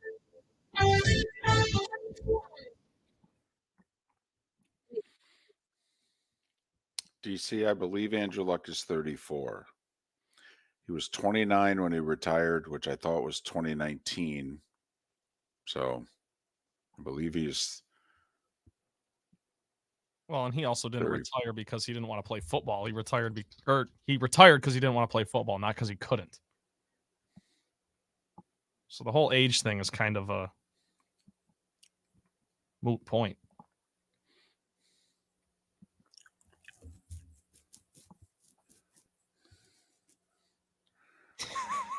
I remember the night Andrew Luck retired. It was my brother's 21st, so we were all just like, party and everything. We found that out. And I have one buddy who's a Colts fan, like diehard. And I just remember texting him. I'm like, Stafford would never. Just being obnoxious. I was actually filling in on doing a serious show when that news broke. Made for a very easy show. It was like, whoa, that 7 to 11 shift became real easy.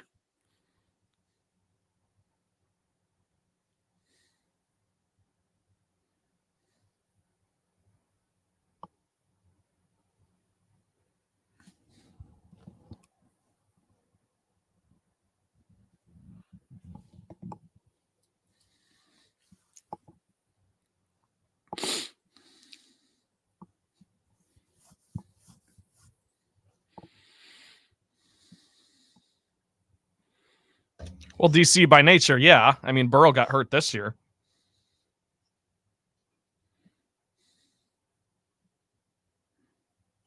So it'll happen inevitably. We never DC. I don't know what that has to do with whether or not Josh Allen will win a Super Bowl.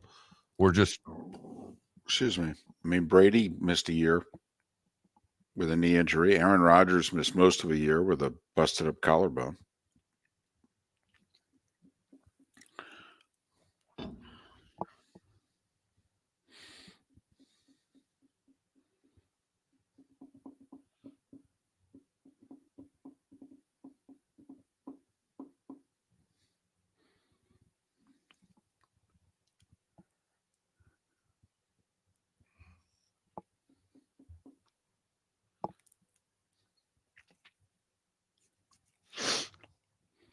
Tell you what, the poll question we should have done is Bill Belichick ever going to be a head coach again?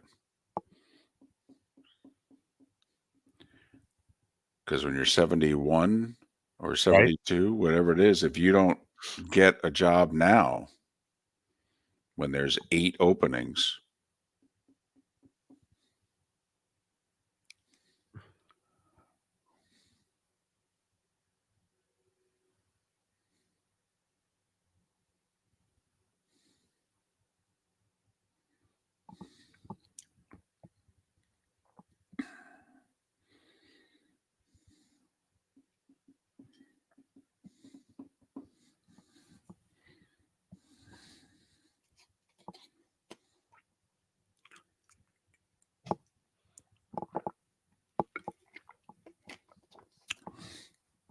yeah, DC, and I could drop dead of a heart attack at 4 o'clock. I mean,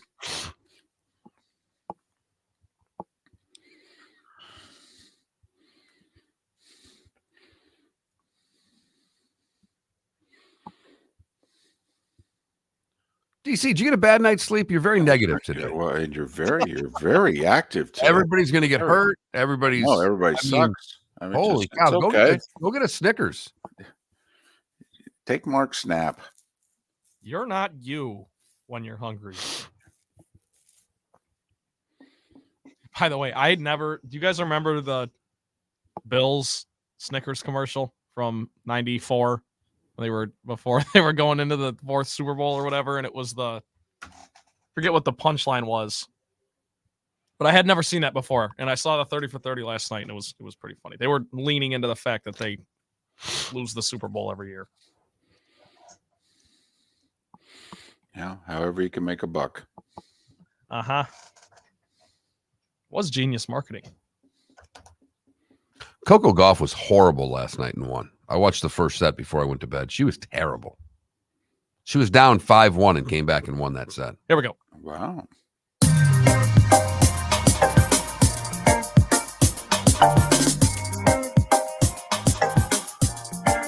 Welcome back to Miller and Moulton, only on the Florida Sports Network.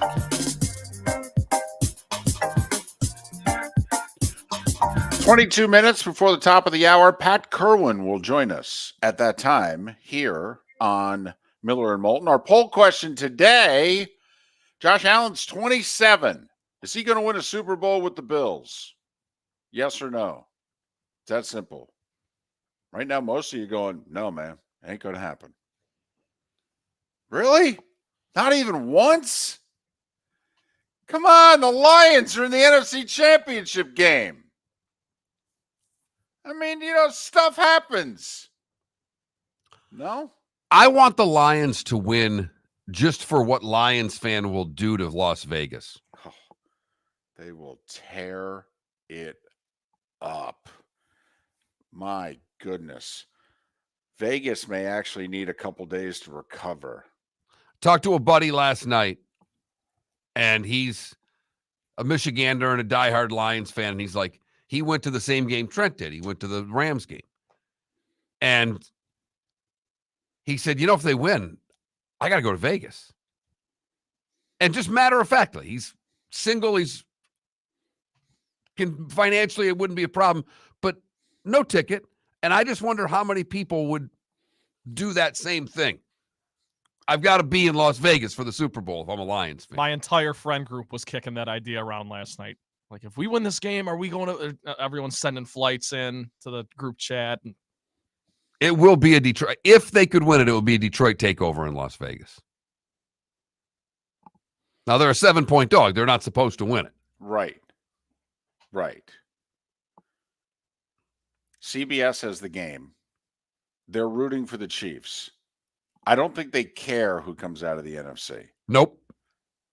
The Niners are the big national brand, but the Lions story would be such a great story. It might actually be better for ratings.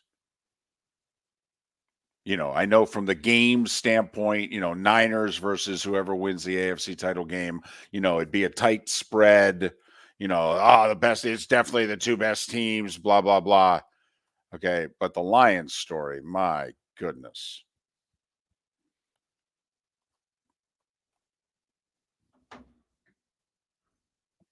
So we have plenty of time to get into that. Yeah. It just, come on now. It's a big last step. It's a big last step. Oh, is it ever? But I think we all feel they've got a puncher's shot.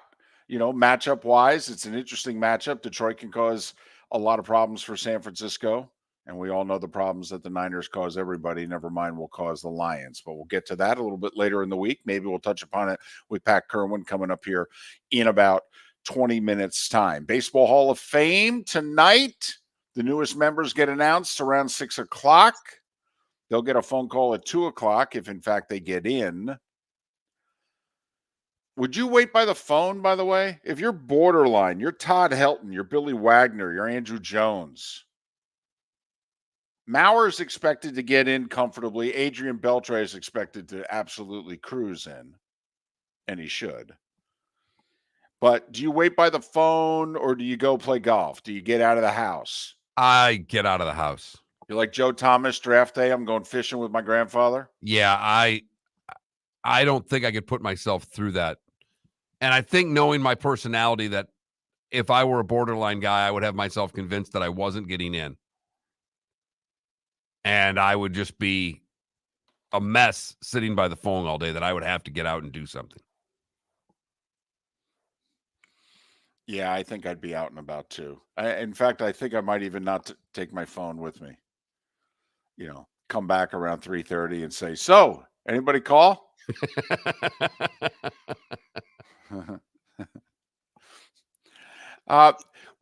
How different would our poll question results be? Because right now, what's it, like 80-20? 80% of you don't think that Josh Allen and the Bills will ever win a Super Bowl.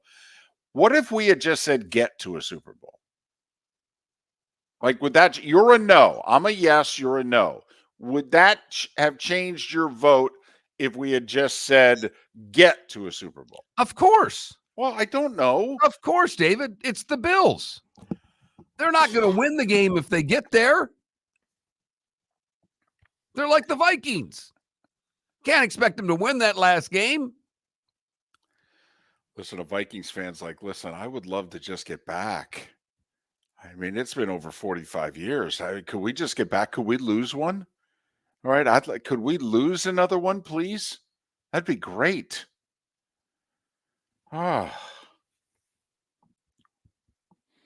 It's 30 years now since they last went to a Super Bowl. The Bills. That 4 in a row, 93 season. So it's been 30 years. Wow. Time can go quickly, man. It really can and does. So that's our poll question, though. Will Josh Allen, who's just 27 years old, will he win a Super Bowl with the Bills? And as Trent mentioned, right now in the AFC, you got to go through the murderer's row of quarterbacks. Mahomes, Lamar, Joe Burrow. That's not even taken into consideration. Could any of the other youngsters, a Herbert, a Trevor Lawrence, Tua, whoever you want to throw in the list, CJ Stroud, whether or not, throw them in the mix. For next year, you still got the old guy, Aaron Rodgers, that's going to play one more year. Isn't that just another reason why, if you're the GM of an NFC team, don't you just have to look at what's over in that conference? If you get a chance to make a big move, don't you have to do it? It's so much easier where your real estate is. I mean, it just is. I mean, name the AFC team Baker Mayfield would start for. I mean, we could just eat New England. He'd start in New England. New England. Okay. Pittsburgh? For sure, Pittsburgh. Okay. Tennessee. Yes. Even though I know they want to go young with Will Vegas. Levis and what have you. Vegas. Okay. Denver or no? And, well, they're getting rid of Russ. So once they get rid of Russ, Denver. So that'd be 5. Okay. It's actually more teams than I thought.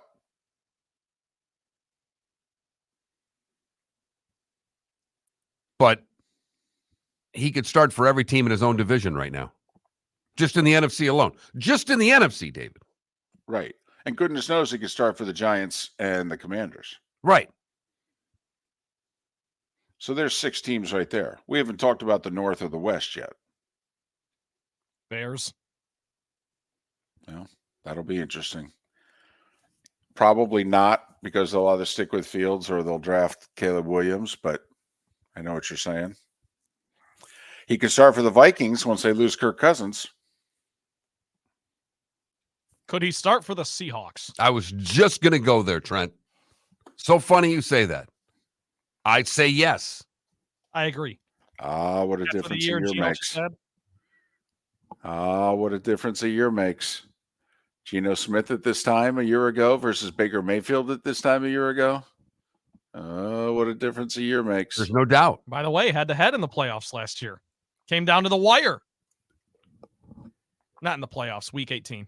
Excuse me. Rams, Seahawks. Baker throws the pick to Quandre Diggs. All right. Take it easy. He didn't even have the players' names on the Rams. It was this. Hey, number 81, run the dig. I'll hit you. Arizona, by the way, for Baker. Ooh, very interesting. You take Baker over Kyler Murray? I might. Right. 2 guys who both got taken first overall. Oklahoma Not that long Sooners ago. as well. Yes. Boomer.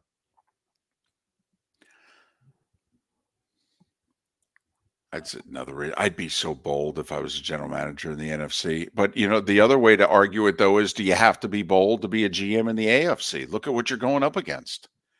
I mean, it's slow and steady going to win the race in the AFC? Are you sure?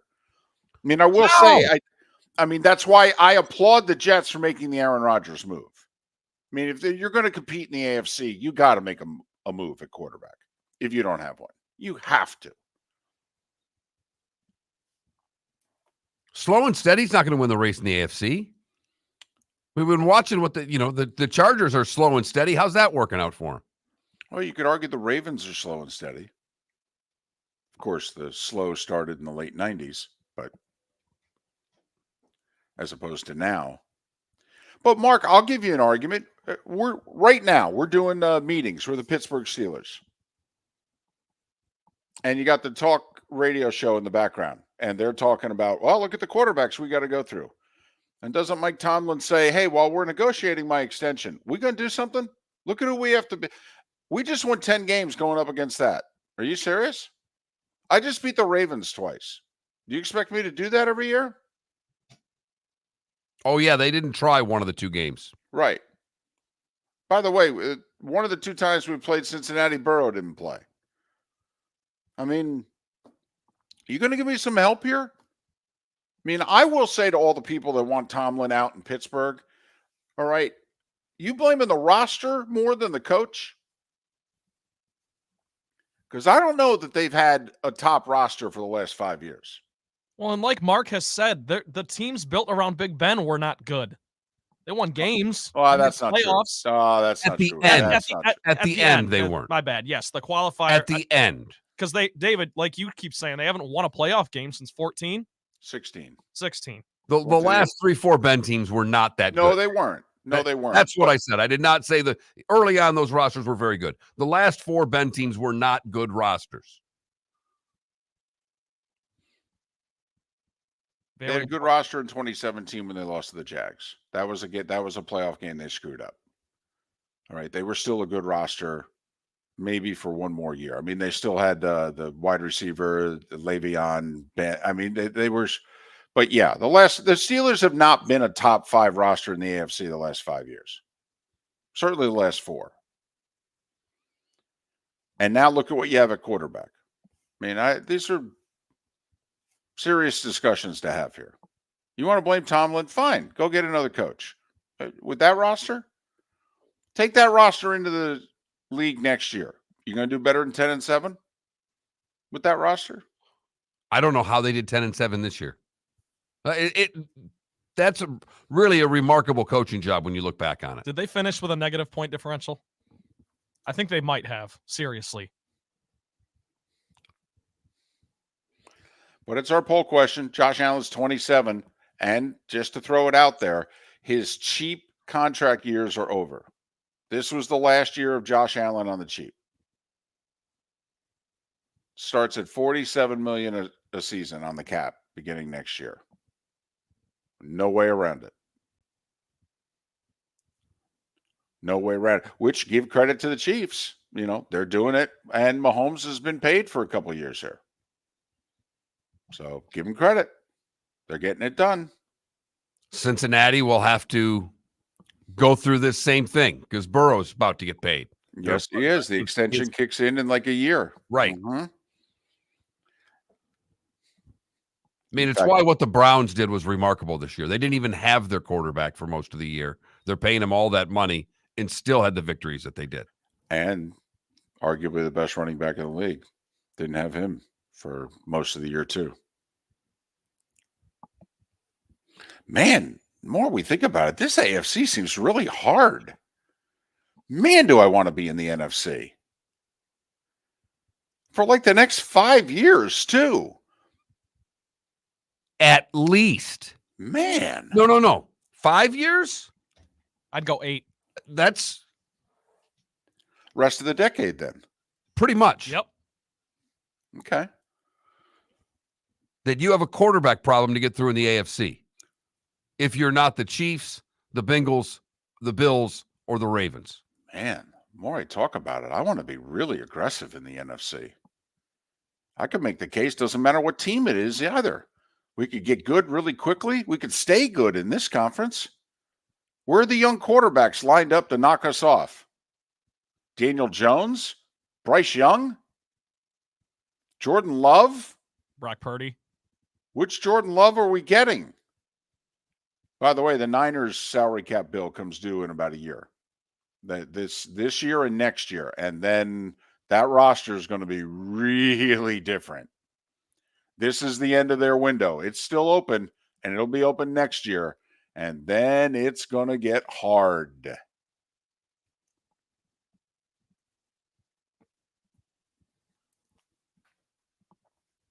Miller and Moulton. Just trying to go through the quarterbacks. And it just shows, David, how important, this draft's going to be. All these quarterbacks there. Which ones are going to hit? We know they're not all going to hit. Who's the C.J. Stroud and who's the Bryce Young? Because that's the difference of just how you set your franchise up for the next decade. Not that there's anything riding on this draft. And look at who's drafting at the top. NFC teams, with the exception of New England. Pat Kirwan on the other side, Miller and Moulton. The law firm of Michael F. Hornung specializes in criminal defense, DUI, personal injury, nursing home claims, and auto accidents. I'm a former prosecutor with over 34 years of experience. The information I know is information you need to know. If you've been arrested for a DUI, time is of the essence to maintain your driving privileges. Call the law firm of Michael F. Hornung for a free consultation.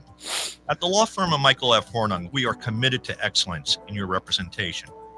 Being a local attorney with local knowledge is clutch to the success of your case.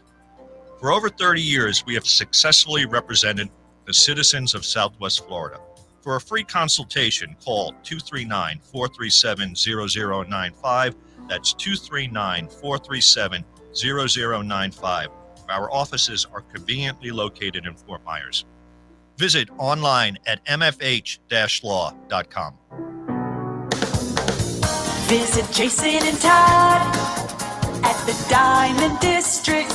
20 years ago, Jason and I had the idea for a jewelry store like no other, with a vast selection of certified diamonds priced 8 to 12% over cost. A team of individuals who are educated, driven, and believe in cultivating relationships. Today, we have become one of the largest independent jewelry stores in the country. Todd and I love what we do and are in the store nearly every day, along with our GIA gemologists, master jewelers, custom designers, and non-commissioned diamond consultants, all of which we consider family. As direct diamond importers, we travel the world, forging relationships and sourcing diamonds. What we love most about our business is that we can call Southwest Florida our home. If selection, value, and comfort are important to you, give the Diamond District an opportunity. You won't find a better diamond buying experience. Todd and I look forward to shaking your hand and welcoming you to our Diamond District family. At the Diamond District. Hello, friends and family of Southwest Florida. Are you looking to tap into the electric vehicle market? Well, look no further because we here at Southwest Florida Golf Carts have just what you need. E-bikes, golf carts, LSVs, scooters, and more. Come down and talk with one of our experienced sales reps, have a soda and a smile, and you could be cruising the streets in your new EV today. Stop by the store or visit our website at flgolfcarts.com and enter for a chance to win $100 off your next purchase by answering John's monthly sports question. Located on the East Trail, locally owned Naples Tiki Bar and Grill is an outdoor eatery next to the Hitching Post Shopping Center. Island-inspired food with a true tiki theme. The best place in Naples to enjoy the beautiful weather in Southwest Florida. The Naples Tiki Bar and Grill offers a great menu for dine-in or takeout. Enjoy our famous pulled pork, huge burgers, and tiki bar cocktails. Don't miss happy hour every day from 3 to 6 and live music 7 days a week. See you soon at the Naples Tiki Bar and Grill, 11498 Tamiami Trail East. You were listening to Miller and Moulton on the Florida Sports Network. Good morning, boys. Good morning, Pat. How are you, man? Doing well. How about yourself? I'm doing fine. We're down to just 3 games. We are. So that's all good. How you doing, David? You were the salary cap master there for about a half hour. Well, I know just enough to be dangerous. That's what radio's about. Is Pat low Yeah, or is Pat, that... your volume's really low today for whatever reason. Let's see if I can do something like that. How's that? Better? Better. How's that? Better.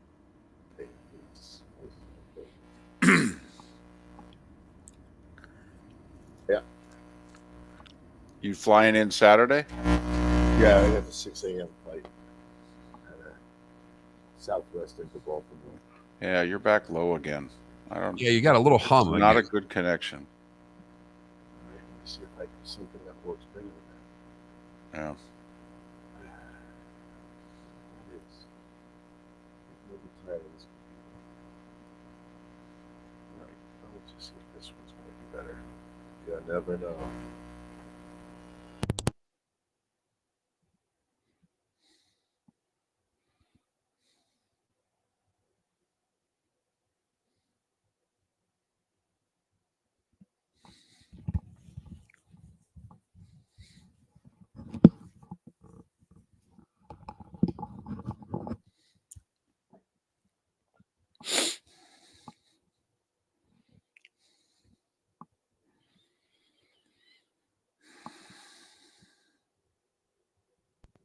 You hear me now? Perfect. Yeah, that's much better. Whatever you did worked. Yep, and now you sound terrible. It's okay. I don't care. As long as you can hear me. Who knows? Can you get out Sunday night? I'm going straight to Mobile. No, I know, but can you get out Sunday night or is it Monday morning? No, you get stuck in Atlanta. There's no flights into Mobile. Gotcha. I got a 6 a.m. Out of Baltimore. Gotcha. I'll be in Mobile by 8:45. We don't go on the air till 2 o'clock, I think. Plenty of time. You love the Senior Bowl, don't you? Yeah, it's the foundation for draft talk for 3 months. And I'll interview every stinking one of them. Line them up, 130 interviews, and I got 7 days to do it. And they like coming on the show because their agents know we're promoting them. Right. I said, just tell the guy not to be stupid. So I don't have to comment on that. So it's great. And they're doing such a good job of getting better players now. Yeah. Jim going to be able to get there? Jim is going to be in Baltimore with me because Sirius is covering it. So we're on the same flight Monday morning. Which reminds me, Mark, do you want the hockey tickets Saturday night? Yeah. Yeah. All right. I'll just figure out how to meet you. I'll give them to you. Okay. All right. Yeah. That My would be wife is under the weather, so she's not going to be going. Whatever I had last week, she has this week. Yeah. Funny how that works. Yeah. Family disease spread. Here we go. Detroit. We're still alive, Detroit. Here we go. Red.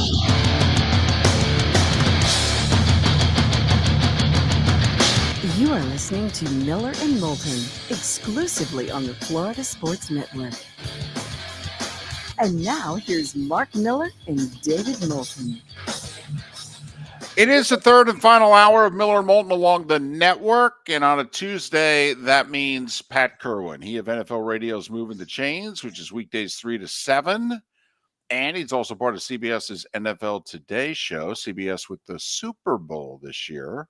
Pat will be at the AFC title game in Baltimore. Then he'll go to the Senior Bowl in Mobile. Then he'll head to Vegas for the Super Bowl. Pat joins us courtesy of Pinchers, Tampa to Key West, all points in between. Pinchers, where you can't fake fresh. Top of the morning to you. How are you? I'm doing fine, fellas. And we're down to 3 games. And this will be a nice weekend of football. And I don't know. Would I say the best 4 teams made it?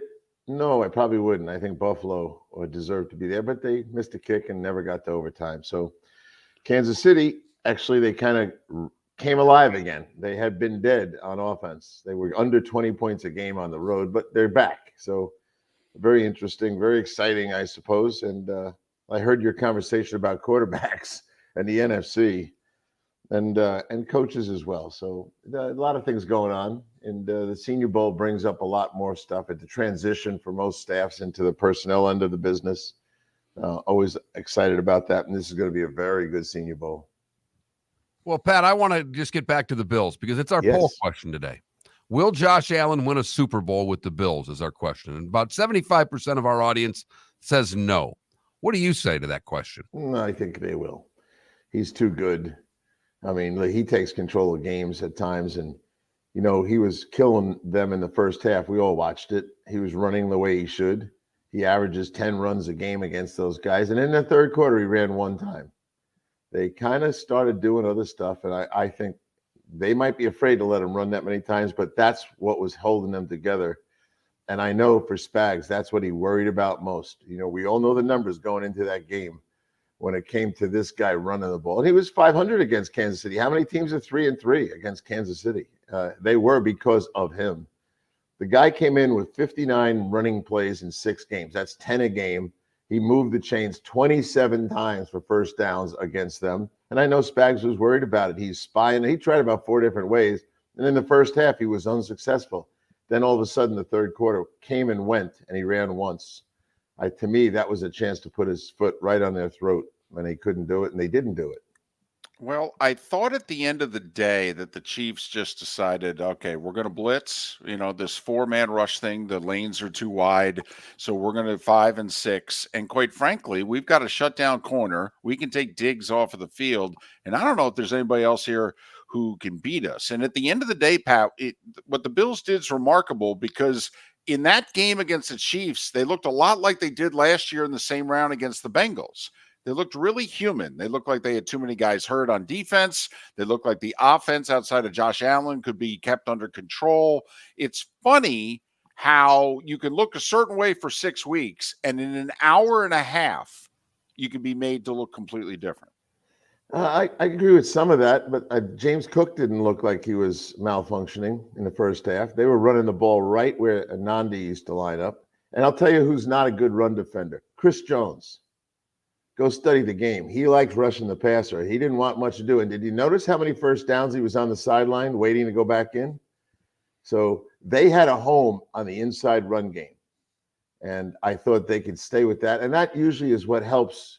Like one of the touchdowns by Josh Allen was the little bootleg. He just faked it. And was anyone even there? No, because they had to collapse on the inside run because they couldn't stop it. To me, they got a little bit away from that. And then you got Diggs, who missed 2 big catches. He looked pretty. Now, you talk about looking human and pedestrian. That's what he looked like. He looked like he's not a Bill anymore. We got to get someone different. On the other side of the ball with the Chiefs, did they find their offense or did they find 2 defenses that were so banged up that they found their offense that way, Pat? I do think they found what used to be their bread and butter, which was Kelsey. and they got Kelsey going again. I don't understand. I would never play zone against that guy. That guy is the greatest zone sit down. Plus, he's got any route he wants. This is not conventional offense. I love stuff like this when you have a great player and a quarterback that's wired to him. He's going to run a zone beater every time. So if you're in zone, you're going to be wrong every time. And so he actually looked like he had his legs back under him, and they had some things going on there. Pretty good. I will say this, for all the times that I've criticized those offensive tackles of Kansas City, go look at the last 5 weeks. They have done a good job. Well, and not to pick on the Bills here, but once again, they have invested so many resources in that defensive line, free agency and draft picks. And for the second year in a row in the divisional round, when they needed that D line more than they've ever needed it before because of all the injuries in the back 6 and 7, that D line was invisible. Yeah, against 2 tackles that we thought were invisible the whole season. I remember a month ago talking about Kelsey having a check released all the time because they couldn't leave the right tackle alone. He was free releasing all day long. I think they came in the 4 weeks prior to the game, 1 sack on Mahomes in 4 weeks. Now, a lot of it's him. We know he can be elusive and all that business, but to survive a month of football with those 2 tackles, and Donovan Smith didn't even play in 2 or 3 of those games. So it was quite remarkable. And I think it's the story under the story of who they were able to become late in the season. So, yeah, you know what? I would say this about, I don't know how many callers are responding yet. It'll probably be all week, but we already have the fan favorites. Everybody who calls our show wants Baltimore and Detroit. They don't want to see Kansas City. They don't want to see the 49ers. The real fans across the country that they're just dying for Baltimore to finally get there. You think about John Harbaugh. He went into that game the other day, 2-12 in the postseason. Nobody talks about firing John, but other guys that have had similar records or better records than him, McDermott, let's get rid of this guy. Let's get rid of it. Let's fire Tomlin. I heard you guys talking about that. Todd Bowles. I love Todd Bowles. Up to the other day, everyone wanted him out. But we still have Robert Saleh. We still have Allen down in New Orleans. So there's plenty of guys that would deserve to go before the guys they're talking about. But this happens every year. So I don't know how you guys feel, but I think Detroit is like the new fan favorite. People around the country whose teams have lost. I've had Dallas fans going, well, I hate my team now. I'm cheering for Detroit. I said, is this permanent? No. Just till playoffs are over. So there's a lot of people excited for those 2 teams. And the Lions did a hell of a job against Tampa Bay. Baker threw a pick early, a pick late, and that was really the difference in the game. But, the Lions have caught some breaks in this postseason by who they've been playing, but they've taken advantage of them, Pat. They have, but I felt like every time I looked up, I was writing notes on everything. I just kept writing rookie. Gibbs, rookie. Laporta, rookie. Brian coming off the edge. They were slot blitzing all day long. It just felt like the rookie impact in Detroit was outstanding. And I heard the conversation about who wants to, be in the AFC, go to the NFC. I do think there are a couple teams that are going to stand the test of time. Green Bay, I think, is on their way to being very good. I think Detroit's not going anywhere for the next couple of years. And if you like Purdy or not, they'll be hanging around. And I look, Dallas and Philly, they drive you crazy, but they're still good enough to be good football teams. So there's still enough good teams in the NFC to hang around the top of this thing. Well, the NFC North has a chance, Pat, to be the AFC North. I mean, it really does. If the Vikings can keep Cousins, and if the Bears, whether it's keeping Fields and putting a juggernaut around him, or whether it's moving off him and drafting the next Mahomes, the NFC North could become, what the NFC East was for generations in that conference. I agree with that, but I don't think Minnesota and Chicago are prepared or going to be capable of catching up to Green Bay and Detroit. If I'm Cousins, take it easy, fellas. I went to you and wanted to do an extension. And there's too many high-profile coaches like Belichick around. And depending on where Harbaugh lands up, But I think Belichick, if I'm Belichick, I'm going to grab Cousins. He can win the South as soon as he gets Cousins if he goes to Atlanta. Why is that not done? Why are they interviewing 6 million people right now? I mean, if you have Bill Belichick in house and it's close, why are we not just finishing this deal, Pat? Well, let's have a little quiz. Who's leading the interviews? Rich McKay, right? He's the point man for the interview process. If I was Rich McKay, I'd be doing everything I could to get someone not named Belichick. Because he might say, take it easy, Rich. Well, that's supposedly the word. There was a story out yesterday that basically the front office is saying to Arthur Blank, anyone but Belichick. All right. Last time I checked, he owned the team. Belichick is meeting privately, and that's the most important thing I can say here. When he's meeting one-on-one with Arthur Blank, he's laying out things he's not going to say to the committee. And I think we all can figure out what he's laying out. I don't think Bill is completely nuts about having total control. He'll bring a really good GM with him, someone who can manage personnel. And if I'm Arthur Blank, I think it's time to shake up the whole building. And I was with Belichick when he came to a building and came in as the head coach. And in 3 weeks, even the guys who were picking up the garbage in the offices were worried about their jobs. You know, if you want to try something different, Belichick's your man. He'll come in and clean that thing up and say, look, they're all nice guys, but everyone's got to go.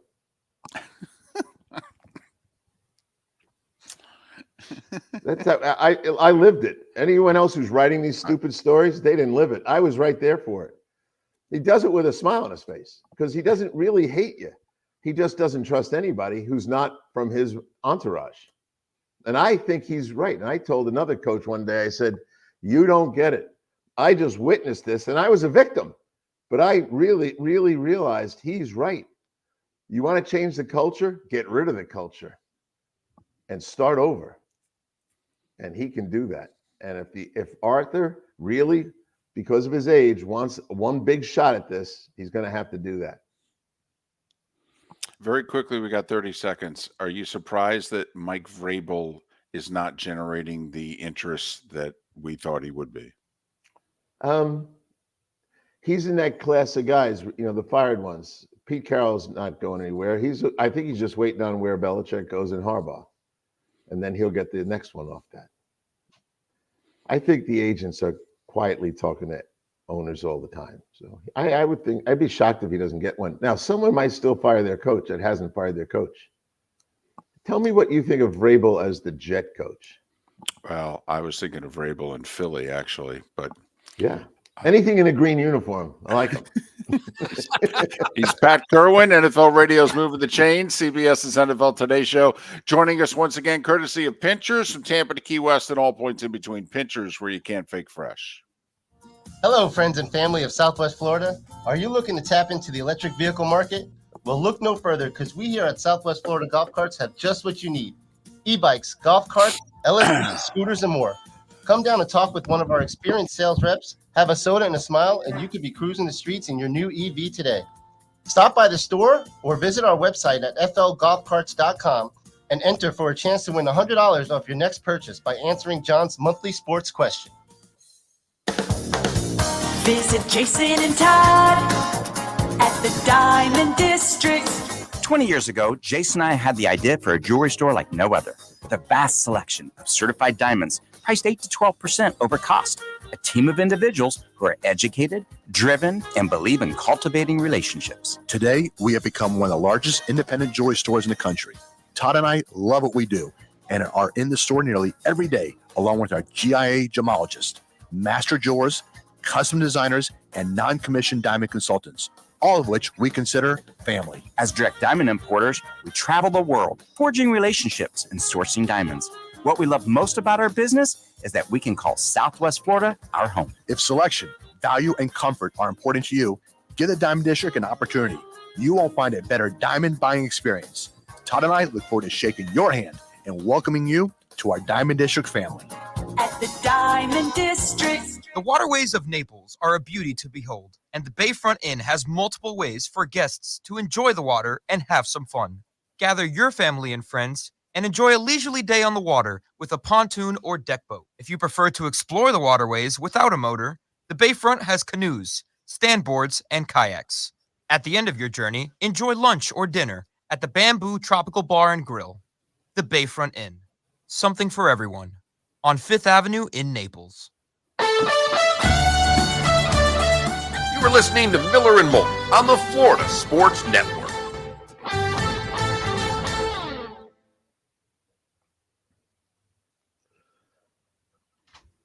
Keep it going, Trent.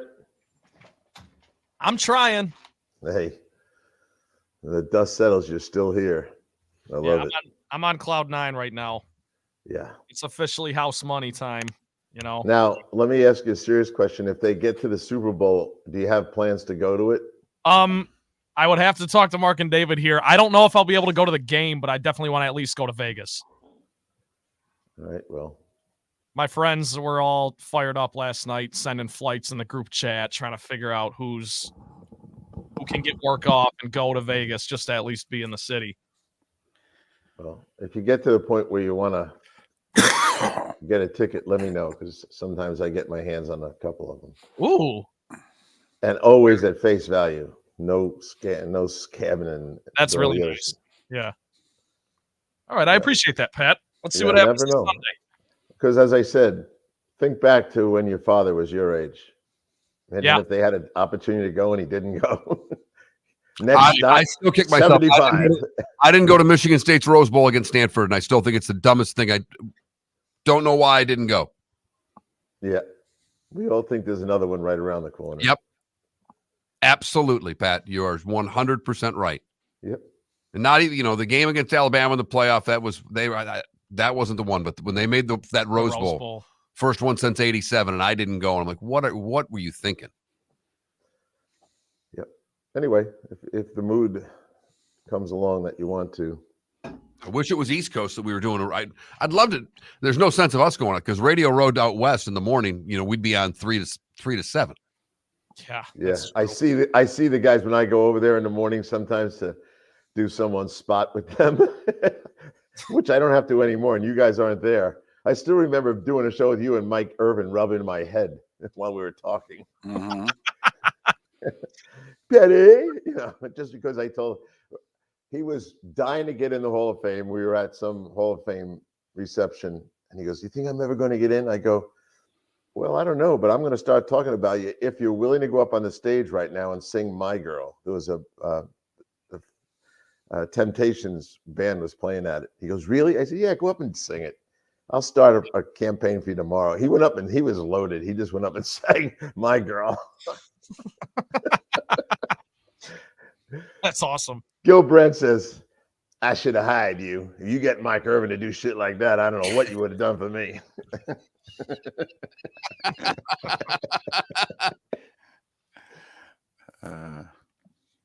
Irvin was on Dan Patrick, and they start telling the story about one of the Super Bowls that they were at and brought DP to an all-black bar. And Irvin walking around telling people, Dan said this about you. Mm-hmm. Jim Miller, we were leaving. Was one of the shows at the Super Bowl. We got off. We went to dinner. We ran into a bunch of guys in the steakhouse we were in, and all the black fellas in it. And they said, "Come on, Jimmy. Jimmy, you and Pat want to?" I said, "I ain't going anywhere, fellas. I'm going to bed." Jimmy got in the car with them. They drove for about 45 minutes. I think it was Phoenix. He said that we're in the fucking desert. He goes, "We went to an all-black topless place. I was the only white guy in the place." He goes, "I was afraid to look up. I thought someone would kick my ass." And they stay. You know how the guys are. They stay till like 5 in the morning, 6 in the morning. Sure. Yeah. Jim's getting an Uber home. I said, "How'd it go?" He goes, "Don't ask."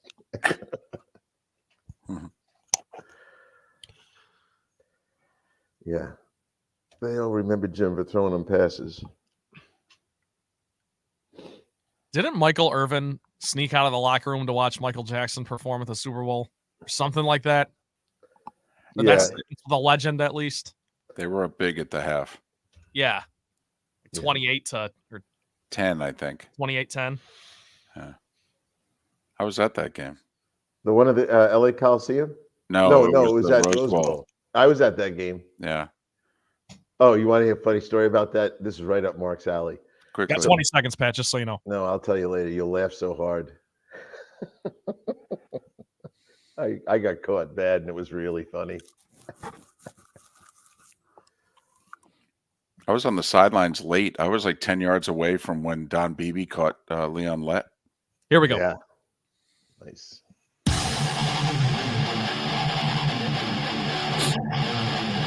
You're listening to Miller and Moulton, exclusively on the Florida Sports Network.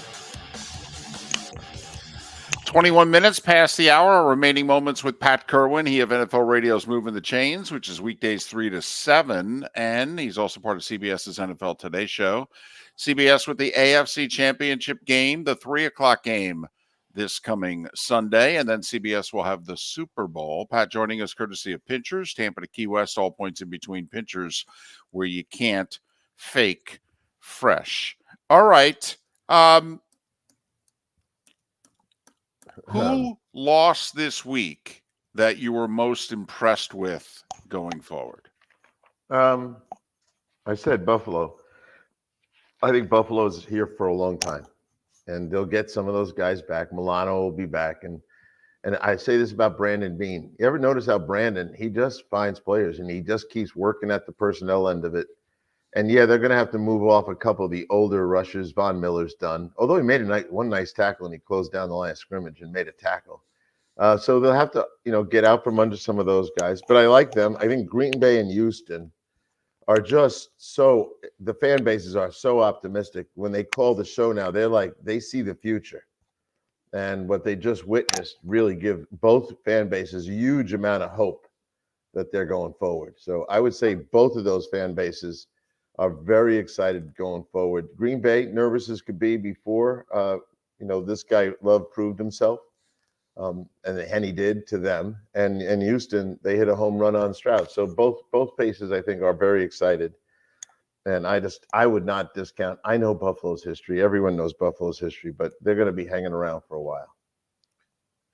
When Baltimore gets it going like they did in the second half, is there anybody in the league that can beat them? No, the best thing about them, as I see them, Mark, is they put a pounding on all the good teams. They came into this thing 6-1 against playoff teams. And you go look at some of the way they handled San Francisco, and you start thinking about who they were doing that with. So they've won a bunch of games with a lot of injuries. What were we all waiting for? One thing, Lamar to stay healthy. The frustration for the Raven fans and for all of us when he went down 2 years in a row and it kind of fizzled right on the spot because of that. Now I'd say Baltimore, they can put it to you. And everybody and his brothers tried a different way to corral Lamar, and he beats him anyway. He's different. Pat, for what it's worth, what really impressed me Saturday was it's 10-10 at the half. They came out the first two times they had the ball in the second half with a passing drive for a score and then a running drive for a score. That basically Todd Monken looked at Houston and said, I can do whatever I want against you. I'm just going to do it when I want. And there aren't a lot of teams that, the old Belichick make you beat them left-handed. I don't know how you get Baltimore to play left-handed, if you know what I mean. I totally know what you mean. And I totally agree with you because the classic conflict in football is that you have run and pass and it's threatening both ways. And now you can do it your way, whatever you want. And you have this magic man, if you will, at quarterback, who they've done a very good job of getting him to be a better passer, and they gave him weapons. Zay Flowers and Odell, whether Odell catches 6 balls or 2 balls, it doesn't matter.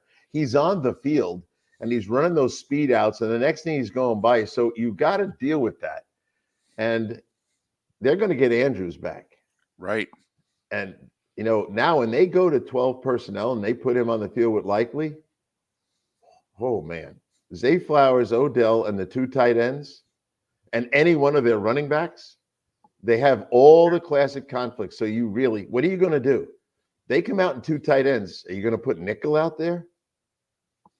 If you do, they're going to run the living daylights out. They're going to make you tell them what to do. If you put base out there, they're going to spread out those tight ends and beat you that way.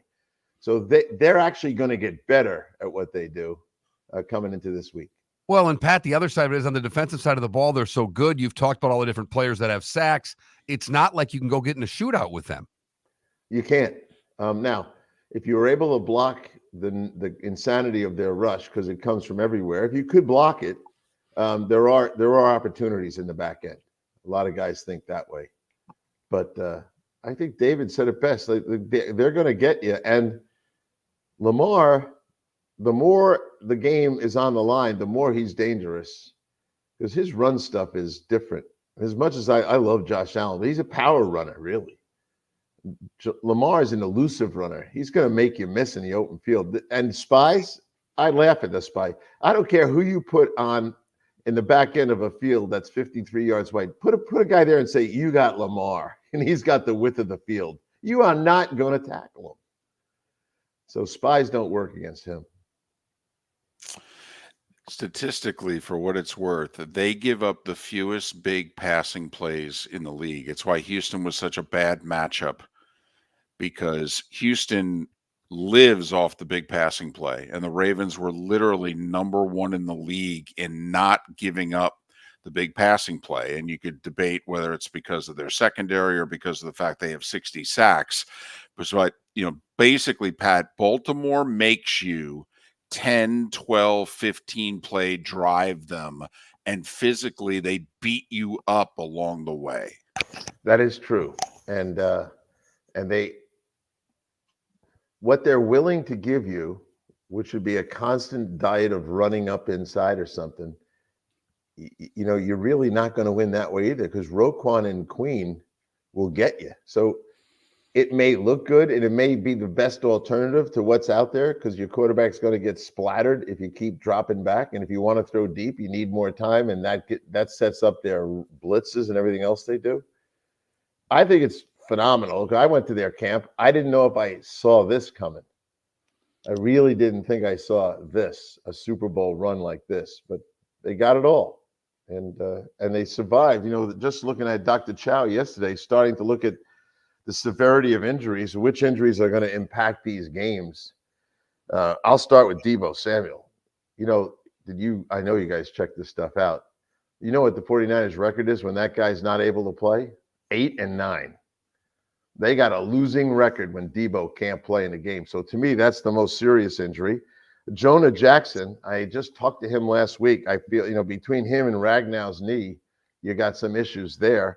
And then some of the other injuries, Nandi, that's another run plugger inside for Kansas City. So there are some injuries that we got to see how the week goes before we decide how severe they're going to affect the team.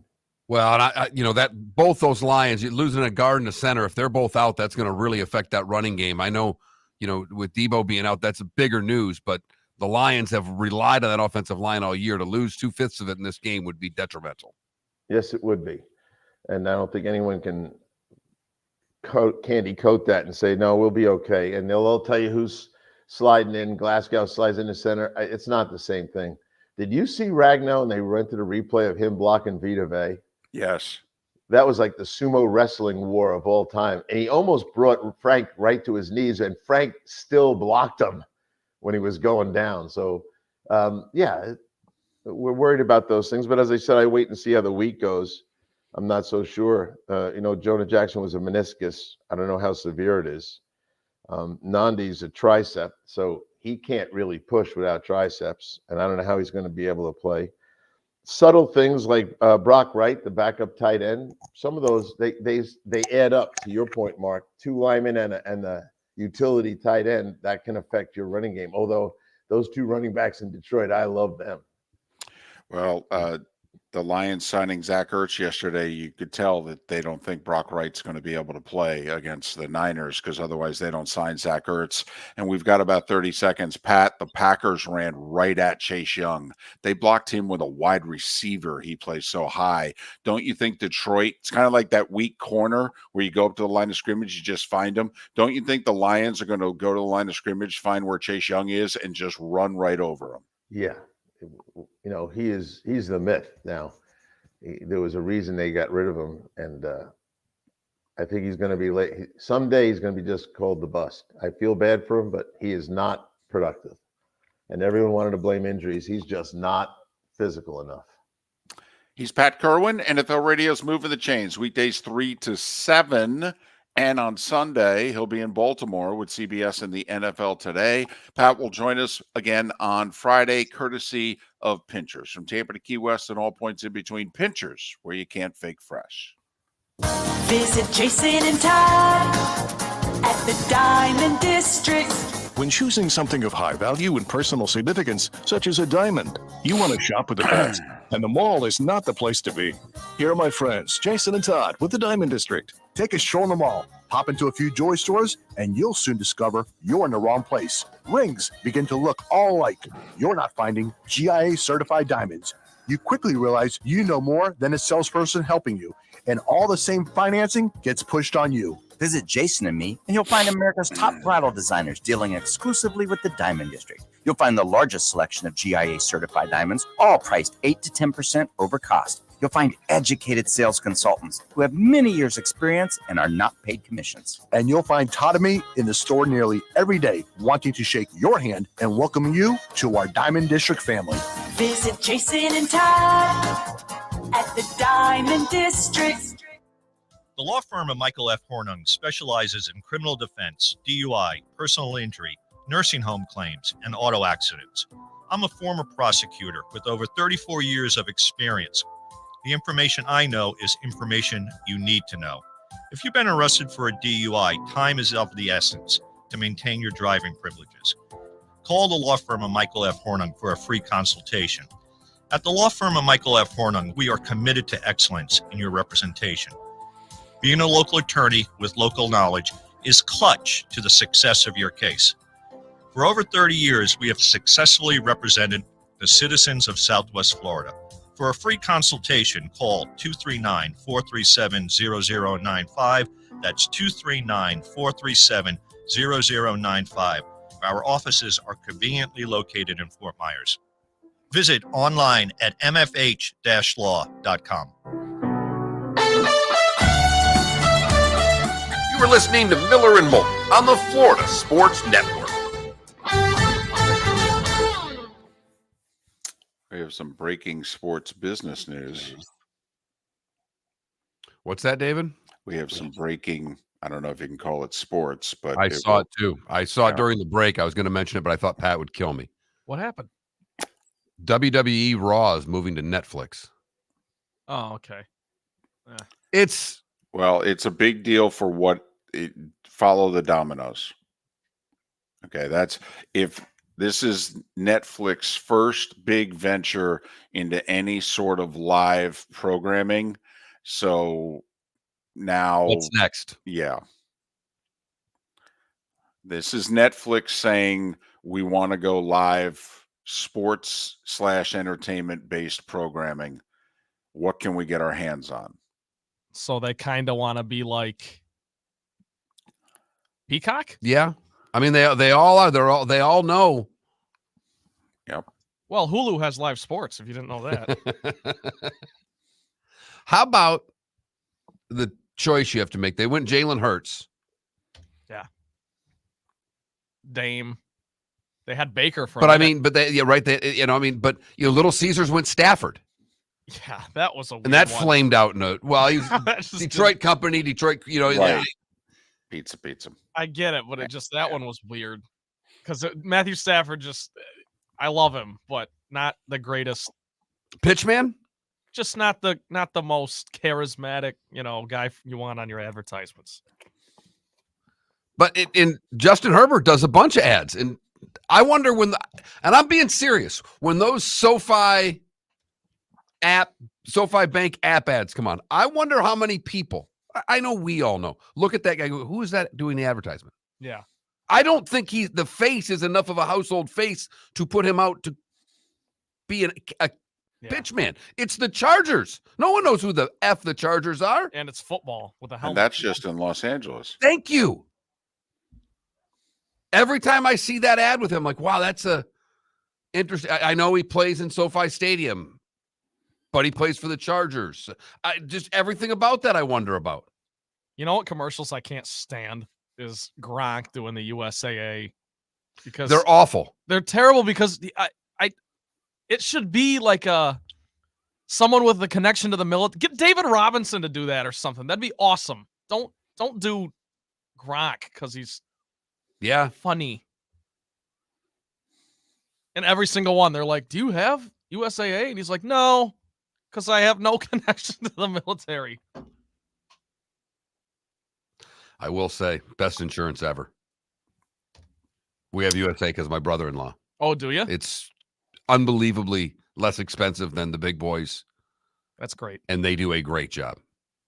Chi-Town, we think Mark Andrews is going to be back Sunday. He practiced all last week.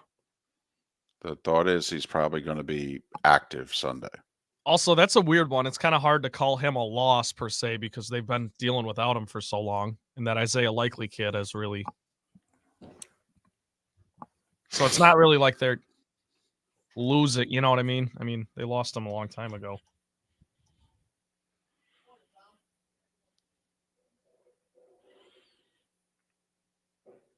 Well, and Logic Man, that's part of what baseball, I mean, think about how few baseball players have national ads.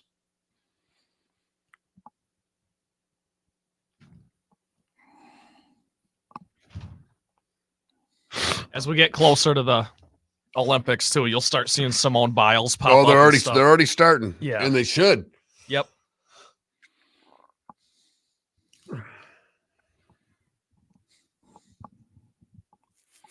By the way, did you see what the U.S. skier did over the weekend? Michaela Schifrin, she's up to 95 wins.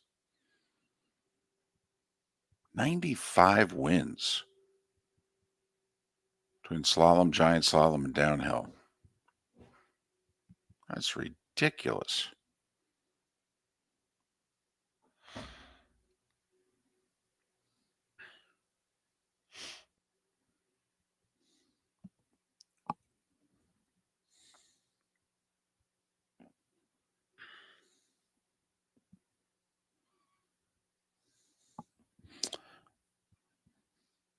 Sonny, we don't think so about the Chargers and Harbaugh. Here we go.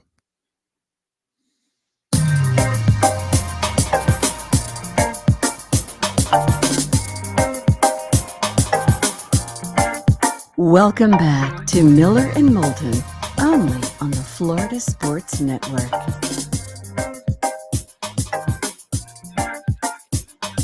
"22 minutes before the top of the hour. We've had David Samson and Pat Kirwan on the show already today. If you miss any of the show, go to floridasportsnetwork.com. Download what you missed. David Samson at the top of the 7 o'clock hour. Pat Kirwan just joined us at the top of the 8 o'clock hour. Big day today. The Oscar nominations are coming out right now. Baseball Hall of Fame. Who gets in, who gets snubbed, we find out officially at 6 o'clock tonight. But Mark, we've got a developing / breaking news story while we were talking to Pat. I never know whether or not we should go here on our show because this isn't an area we often go. You, particularly you more than me, would never go here. But there's something to this. There we go. This is just this is an onion. And so this is the first slice of the onion, but there's a lot more to come. So beginning a year from now, Netflix just did a deal with WWE, and Monday Night Raw will stream exclusively on Netflix starting in January of 2025 for a 10-year deal for $5 billion. Billion. That's $500 million a year for 10 years. So you get one final year on USA, and then you got to stream it. By the way, it's US, Canada, UK, Latin America. Also, they get the rights for what it's worth outside the US to all the WrestleMania stuff outside the US. They get to show it also. But and we don't talk wrestling on the show. Ever. It's not sports. That's why we don't talk. For those that have wondered, it's not sports. It's scripted. It's fake. All right. It's soap operas for men. There was a time we both liked it and both watched it. It's been Absolutely. many years. Yeah. Not No, nothing. Nothing. We have no ill will towards it. We're not against it. We just don't talk about it on this show. Right, because it's not real. If there was a scoreboard and the competition was legitimate, we'd probably talk about it. But why did we talk about this? Because this is the first time Netflix has spent $12 on live sports/entertainment programming. Do you think now this is the last $5 billion they're going to spend on live sports/entertainment programming? And don't talk to me about, they put the one tennis player and the golfer together in a match. No. Come on. This is real. This is a league. This is a $5 billion contract. So now that Netflix has said, hey, it's not just Amazon, it's not just Paramount, Peacock, and what have you. We're getting in this game too. Okay. Well, what contract's being negotiated right now and is up in a year and a half? The NBA. And this is Netflix also just letting maybe the NFL know, hey, if you're willing to let Peacock write you a check for $110 million for a playoff game, how much you really want for a playoff game? How about we give you $1 billion over 5 years for one playoff game a year? We'll give you $200 million per playoff game.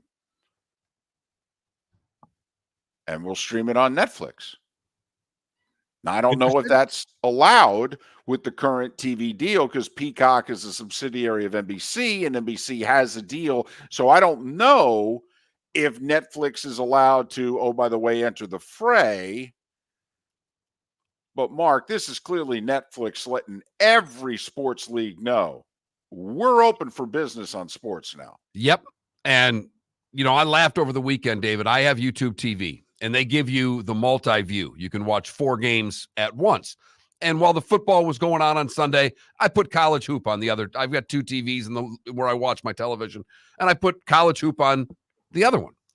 And I kind of giggled as I was watching a little bit of pregame, and one of the games that was on the CW.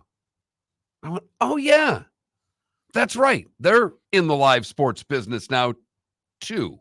Right. Mm-hmm. And here we are and David, you were the one that mentioned it a couple of weeks ago. And I know I've read a couple of articles of when the streaming services are going to start some sort of bundling package. But you were the one that brought it up on our show. It's like, well, they're doing the same thing that they did to us before. They're really making the user choose what they want to watch. And if they want to watch everything, then they have to pay for everything. Mm-hmm. And so are you going to pay a cable company, which is what we did for a couple generations, or will the streaming services figure out a way to bundle each other and then we pay and they divvy it up themselves? Let them figure that out. We just want our stuff. Tell us where we can get it. Now, curious, 21,000 on the text line, Twitch chat room. Miller and Moulton, we don't do wrestling anymore. Trent, I don't know if you do wrestling or your friends do wrestling, but, first off, a lot of people, Mark, I have Netflix. I'm assuming you have Netflix. I do. Trent may not have probably steals it from his mother. I'm a leech. I have all of it, though. I have everything. Okay. Thanks to them. Now, this will be interesting. How many people who don't have Netflix now, a year from now. I mean, WWE does 3 million. It's the number one show on cable most weeks, right? Yeah, I mean, not during the football season, obviously, but I mean, it's 3 million people watch Raw on average every Monday night. And that's on USA Network. So how many of those 3 million don't have Netflix? Who now are going to pay for Netflix? They will. If you're a WWE fan, you're in. You pay for it. This is your show. Yeah. And you're asking for $3.75 a week. I mean, what's Netflix? $15, I think, for Netflix. Now that there's cheaper packages, I think you can get in for $7-8. So, but Netflix announcing we are going to get in the live sports/entertainment business. And they're doing it with WWE Raw. Why? It's the only thing that people are watching. Hate to beat a dead horse, but we've been pointing it out for years. If you want ratings on television, have a live event. The scripted shows are dying, and they're expensive. You can control your costs with live programming. You know how much you're bidding for them, and by now everybody knows what their production costs are. And it's a guaranteed audience, and with a guaranteed audience comes what? Guaranteed sponsorships. That's the other thing, Mark, that's going to happen here, though. You're going to see commercials a year from now on Netflix. Oh, absolutely. I mean, don't think that's going to. They're double dipping. It's the same model that ESPN used to make so much money for all of these years. They know. I mean, ESPN, even with the cord cutting, ESPN knows that they're making X every month, and it ain't millions. Now, I would like to think there'd be less commercials. If I was Netflix, I would want to maybe enhance the broadcast and give the audience something they haven't been getting. I don't know if there's a way to go in the dressing room, if you know what I mean. I don't know. I don't watch anymore. Okay. And probably it would be more scripted, whatever. But I just, if I'm Netflix, I would probably want to go a little less commercials than what they normally do and give you something a little bit more. Mark, like Peacock, right? Peacock gave us a commercial-free fourth quarter of the playoff game. Now, there were still people complaining that the first three quarters, the commercial inventory was normal, and they're like, I hate having to pay for the stream and the commercials. You know, I'll do one, but I shouldn't have to do both. But you will have to do both. Exactly. Because the in-game experience isn't going to change. The teams still have set timeouts that they're going to take, and they're X in length. So we all know that they're not going to just sit there and broadcast for 3 minutes when they can make money. But Trent, you're a big college basketball fan and you're a Big Ten guy. There's a decent amount of Big Ten basketball that's been on Peacock. Are you watching it? Yep. I am. Would you be watching it if you had to pay for it? And I'm not being smart because you're stealing Peacock. No, yeah, I still would. Because it's worth it to me. And that I guess is the big question in all this. If it's worth it to these people, they'll pay for it. And I'm of the assumption, and I could be wrong, David. Could be dead wrong. But one of the things that you and others have complained about with streaming is the amount of time it takes you to get from stream A to stream B. Right. All very legitimate complaints. It takes an inordinate amount of time to get from one service to another. I have to imagine as this stuff becomes more prevalent that there will be easier ways to get from A to B. Stream surfing instead of channel surfing. Exactly. Yeah. Well, and I've said I'm going to sit it out until they figure it out. Now, of course, while I say that, I think there's 3 streaming services that I pay for. But I don't watch any sports on streaming. I don't even watch sports on ESPN Plus. I mean, I'm one of the 19 goobers who pay for ESPN Plus to read the articles, not to watch the 8,000 live games that they broadcast a year. And by the way, ESPN Plus is without question the best deal going. And I don't say that as somebody who freelances 20 times a year working on an ESPN broadcast. But I mean, for what you have to pay for ESPN Plus and the amount of programming that you get, it's laughable what you get for that amount of money. I remember when I first got to college and we had a buddy who was playing D3 basketball and we could watch his games on ESPN Plus. That's how vast the coverage is. There's no doubt. I mean, PGA, now you've got every round, all the PGA events. Hockey, I mean, David, I actually, if you were in this room, I'd slap you in the head for not watching ESPN Plus. For the hockey goober that you are, that every game's on ESPN Plus, that your Rangers are on there all of the time and you're reading the articles, we have to talk. Yeah, I'm old. It's senior soda, Mark. That's who you're dealing with. The hockey fan gets a really good deal with that, because if you want all the NBA games, you got to pay for NBA League Pass or something. Sorry. For those just joining the show, I had my second senior moment. I got charged a senior price for a haircut 6 months ago, and last week I went through a drive-through, and I'm like, I should have paid a lot more money for this. And I looked at the receipt, and they charged me 50 cents. It said senior soda. So that's who Mark's doing the show with, senior soda. The best part about streaming with senior soda now available on Netflix. They gave it to you in the drive-thru, which means they were judging it off of the little grainy camera, or they were judging it off your voice. Yeah. I mean, I will say I had to stop at 2 windows. Okay. So obviously the first person ringing it up took a look at me and then rang it up as a senior. Buried in Bourbon said that I should change it to Senor Soda. So that's what I'll be from now on. I'll be Senor Soda. Senor Soda. I like it. But anyway, Netflix, a year from now, they're paying $500 million a year. And it'll be a 10-year deal. Thank you very much. You'll have to turn Monday nights to Netflix to get your WWE Raw. Will Netflix still be here in 10 years, or will it have gone out of business? Don't say that. I mean, now you got me thinking. I can't handle that much change. Come on now.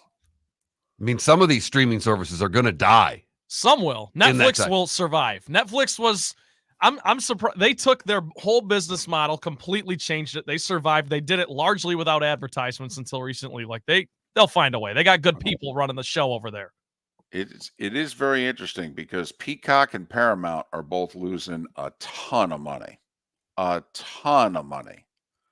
And I'm not sure ESPN Plus is profitable either. So how much longer can you keep going with a business model that is not even break even? I know it's the future, but at some point in the present, you can't continue to lose millions upon millions of dollars. Shareholders seem to have a problem with that, David. At some point, profitability has to be part of your business plan. But does this mean Netflix is going to get in on the NBA? Because the NHL rights are done for the rest of the decade. NFL is done into the 2030s. Major League Baseball is done, I think, for the rest of the decade, at least till 2028. Where is it that Netflix can get in? The NCAA tournaments to the mid-2030s. That Netflix isn't going to get in on the college football playoff here. That's either going to be ESPN or ESPN and Fox. Mark, it would seem to me as if Netflix is going to try to get in on the NBA. The bonus hour is next. Hello, friends and family of Southwest Florida. Are you looking to tap into the electric vehicle market? Well, look no further, because we here at Southwest Florida Golf Carts have just what you need. E-bikes, golf carts, LSVs, scooters, and more.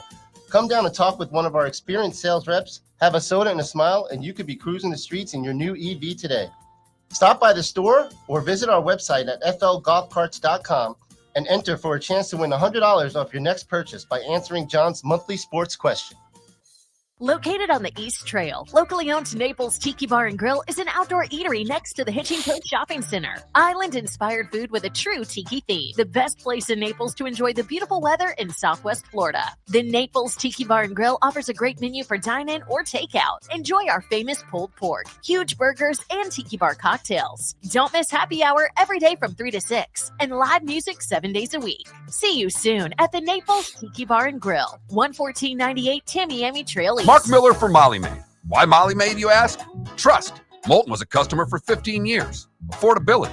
Didn't I just say Moulton was a customer for 15 years? Worry-free services. Our professional house cleaners are fully insured and a 24-hour warranty. Call Molly Maids today at 239-774-5839. That's 239-774-5839. Online at mollymaid.com/FTMYERS. That's mollymaid.com/FTMYERS. The waterways of Naples are a beauty to behold, and the Bayfront Inn has multiple ways for guests to enjoy the water and have some fun. Gather your family and friends and enjoy a leisurely day on the water with a pontoon or deck boat. If you prefer to explore the waterways without a motor, the bayfront has canoes, standboards, and kayaks. At the end of your journey, enjoy lunch or dinner at the Bamboo Tropical Bar and Grill, the Bayfront Inn. Something for everyone. On 5th Avenue in Naples. The law firm of Michael F. Hornung specializes in criminal defense, DUI, personal injury, nursing home claims, and auto accidents. I'm a former prosecutor with over 34 years of experience. The information I know is information you need to know. If you've been arrested for a DUI, time is of the essence to maintain your driving privileges. Call the law firm of Michael F. Hornung for a free consultation. At the law firm of Michael F. Hornung, we are committed to excellence in your representation. Being a local attorney with local knowledge is clutch to the success of your case. For over 30 years, we have successfully represented the citizens of Southwest Florida. For a free consultation, call 239-437-0095. That's 239-437-0095. Our offices are conveniently located in Fort Myers. Visit online at mfh-law.com.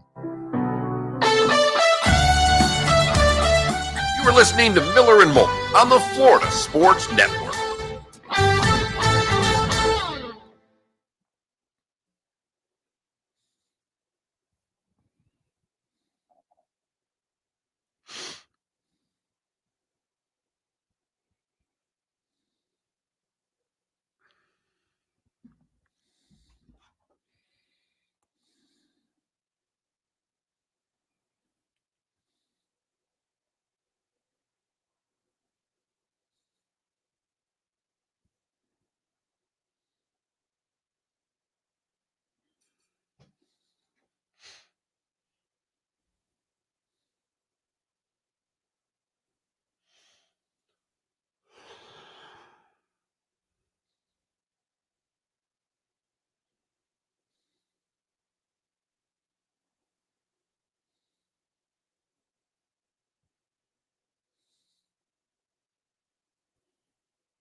Sometimes I hate how much time there is in between college hoop games. How many days? Like Michigan State played Sunday. I got to wait all the way till Friday to watch them. I was looking at that too, figuring that for sure they were playing today or tomorrow, and they're not. Yeah. It's just odd, you know. Obviously around exams they do that. It's this thing called television. I don't know if you're aware. I'll tell you what, I never was this aware before this job, but Trent, I think, has come to the conclusion that major sports is what, Mark? It's a TV show. Hot damn. well, that was the first time David chastised me, was when I said, you can't put an NFL game at 6 a.m. on the West Coast. Okay, music. Here's the problem. NASCAR just did their 7-year deal, and Amazon, I think, was involved, but Netflix wasn't. And golf's TV contract runs through 2030. Peacock will have Olympics, correct? Oh, yeah. Mm-hmm. Oh, yeah. In fact, most of where you'll be watching live Olympics will be on Peacock. Because they have all the separate. Well, also, the games will be in Well, Paris, so right. it'll be difficult to.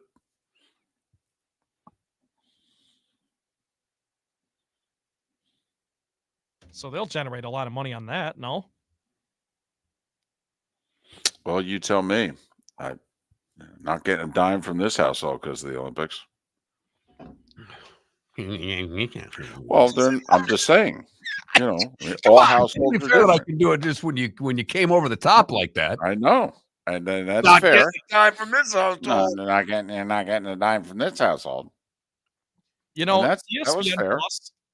ESPN Plus is very funny to me. Just how that all, they have the articles lumped in with 30 for 30s, lumped in with live sports. It's just ESPN Plus. A little bit of everything. Actually, everything. I mean, is there anything that they do that you can't get on Plus? Right. And to your point, I mean, that's probably the best. Except for you can't watch their talking head shows, right? You can't get SportsCenter and Get Up and on all that stuff. You can't get that on Plus, can you? I think so, but you Afterwards. have to show where your subscription is. You've got to prove that you have ESPN. You can link your DirecTV account or whatever. Correct. Yeah. Not that any of those shows interest me, but here we go.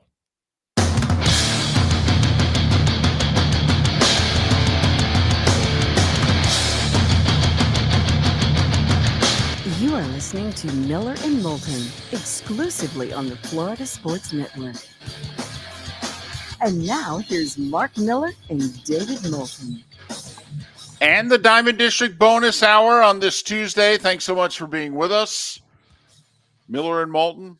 We had David Samson, Pat Kirwan on the show. If you missed it, go to floridasportsnetwork.com and you should be able to download them both shortly if you can't already. 3 games left, Mark. Time to transition. Joel Embiid at 70 last night. Karl Anthony Towns, 62. Embiid, the 9th NBA player to score 70 or more in a game. I actually turned that on last night. I had a big night of practice with the daughter. She had gymnastics followed by an 8 p.m. softball practice. Nothing like the U10 teams practicing until 9 o'clock at night. But man, your daughter's like an Olympian with all these she is sports she's playing here. And it's her choice. There is no force from dad on this. You know, she was told last night she could have taken practice off. But I got home, I got the notification. Embiid's got 59 through 3 quarters. Yep. And I'm like, where's this on? And I'll be damned, it was on NBA TV. And I still have NBA TV. So I threw it on and watched the 4th quarter. I'll be damned. And as Spitz is talking about, Durant scored 47 last night. Whatever. The big fellas. Nice to see the big fellas. They're still a part of the game, huh? Although Towns shoots a bunch of outside shots. You know, I did find it kind of funny that with Wemby coming into the draft, everyone was like, well, how is he going to defend these big guys? Because he's so skinny, you know, and then Embiid drops 70 on the first. And Wemby played well. I think that's funny. Well, it showed, you know, Wemby will get bigger and all that, but just the force that Embiid is when he goes to the hole, that's a big man right there. Got to the line like 24 times last night. Yeah, I think and he makes it 22 or 24 from the line, I believe. Yeah, or 21 to 23, something like that. And if you look back historically, that's how a lot of these big nights are. You know, when Wilt scored 100, he went 28 of 32 from the line, which was remarkable because he was a 51% career free throw shooter. So on a normal day, he would have made 16 or 17, and he made 28, and that's how he got to 100. But yeah, and that's a 76ers franchise record because apparently when Wilt scored 70 or more 6 times, he did it as a Philadelphia Warrior. Right. Different franchise. All right, same city though. I'm sorry, it's confusing. It is confusing, but the Warriors moved out west. I know. I'm just saying. And then he was traded back to the 76ers. I did not for you. We went through all of this. It just I understand, but you could see where that would maybe surprise people in which they're like, wait a minute, what do you mean it's a 76ers record? What about this Chamberlain guy? Just pointing out that while, yes, he played in Philly, the franchise was called the Warriors at the time. That's all. David, you bring up the free throw shooting. I think it's just as impressive that he did it only hitting 1 3-pointer. And granted, he's a center. He's a big. They don't shoot a whole lot of them. Some do. Jokic will chuck them up every now and then. But for Embiid to do all that and do it in the paint and at the line is amazing. Well, you know, this is where I could be really snarky and go, and Wilt did it with no 3-pointers. But you know, it does bring up the whole Pete Maravich thing, in which you look at who is still the all-time leading scorer in college basketball because the kid last year came up like a handful of points short. And he had all those years of eligibility. Yes, 6 years of eligibility and a 3-point line. Right. And Maravich had 3 years because when he played, freshmen couldn't play, and he had 3 years. And he scored like 3,600 points, something ridiculous like that. And if you watch any highlights, you saw that Maravich, while he drove to the basket a ton, and Pete also could shoot it from deep.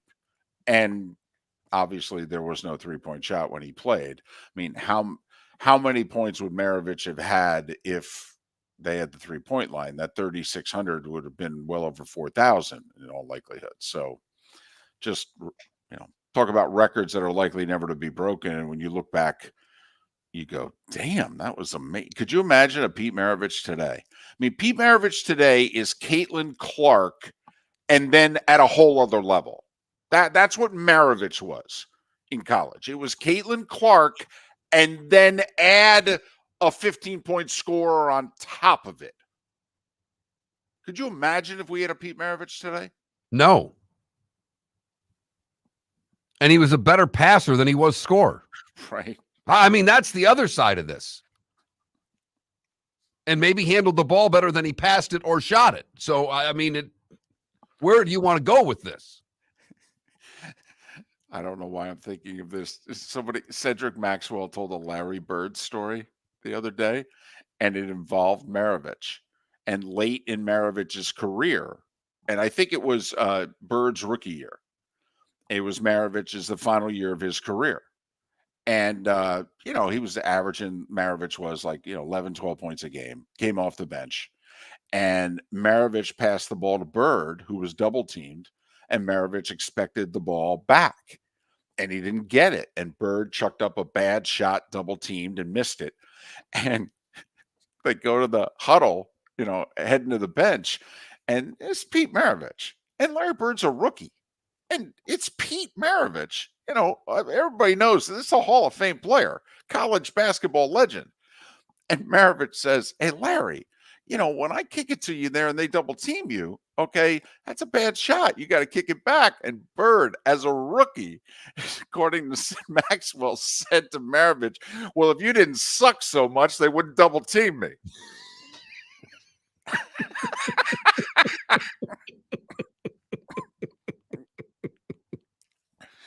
Hey, if you think the Wilt Warriors Sixers stuff's confusing, how about this for you? Pete Maravich has his number 7 retired by both the Utah Jazz and the New Orleans Pelicans. Because when he played there, it was the New Orleans Jazz. Right.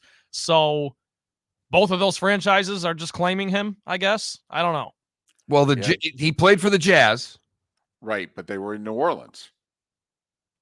Yeah. And then the Pelicans come in as as the Charlotte franchise moved there.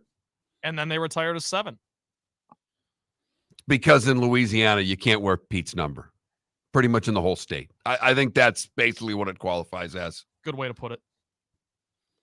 He had almost 3,700 points in 3 years. just under 3,700 points in college. He played 3 years. Do the math. You play 30 games, that's 1,200 plus points a year. Yeah, that's right. I mean, that's what he's averaging a game in college. Just ridiculous. So many things on the list, basketball in particular, that I just wish there was more footage of. Like Oscar Robertson's a great example. I wish I could find more Oscar Robertson highlights. Mr. Triple-Double, all that good stuff. There's nothing. You can't find anything. He averaged. He played 83 games in college. He averaged 44 a game as a guard with no three-point line. Unreal. With 6 rebounds and 5 assists a game. And how many times did they make the tournament? I thought they made a Final Four. I could be horribly off base here. Okay. Because obviously you were just getting to, conference champions in tournaments then. But that's true. 68, 69, 70. I mean, that's the NCAA. You had to win your conference. Right. So I'll look that up. And then you had on the other, then you're obviously having to deal with, UCLA when it's all said and done. Yeah, they were a real problem there. Yeah. Although the regions were geographically correct then. So you were just having to get out of the South if you were LSU. Or was it the Mid-South? I don't know at that point, David. I don't know if this is correct, but if he was there from 67 to 70, they never even made the tournament. I with didn't think he made the tournament. No, I'm looking right now. 68, 69, 70 were his 3 seasons. They did not make the tournament any of those 3 years. I don't think he ever made the playoffs in the NBA either. For what it's worth. Kind of weird. I watched him late one night. I stayed up way past my bedtime, got in trouble. Was on Channel 9 in New York. The Knicks were playing the New Orleans Jazz, and Maravich just lit him up for 60-something. My mom knocking on the door. You got to go to bed. I'm like, Mom, Maravich, he's killing us. I can't go to bed. This is the most amazing thing I've ever seen. I'm like 12.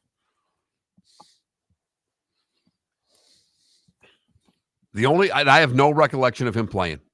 Real, I mean, he played because he was a shell of the player. Right.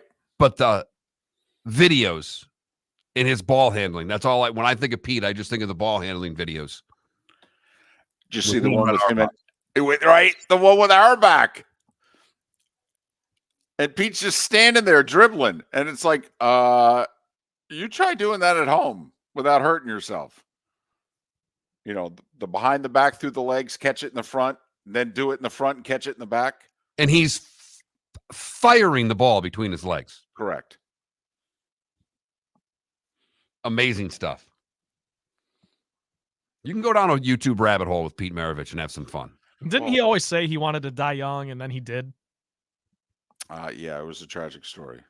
But he was quoted shortly before that, I think, saying he doesn't want to live long or something. Well, I actually thought it was the other way around. I thought he had always talked about dying young, but actually very late in his life, the things were coming together for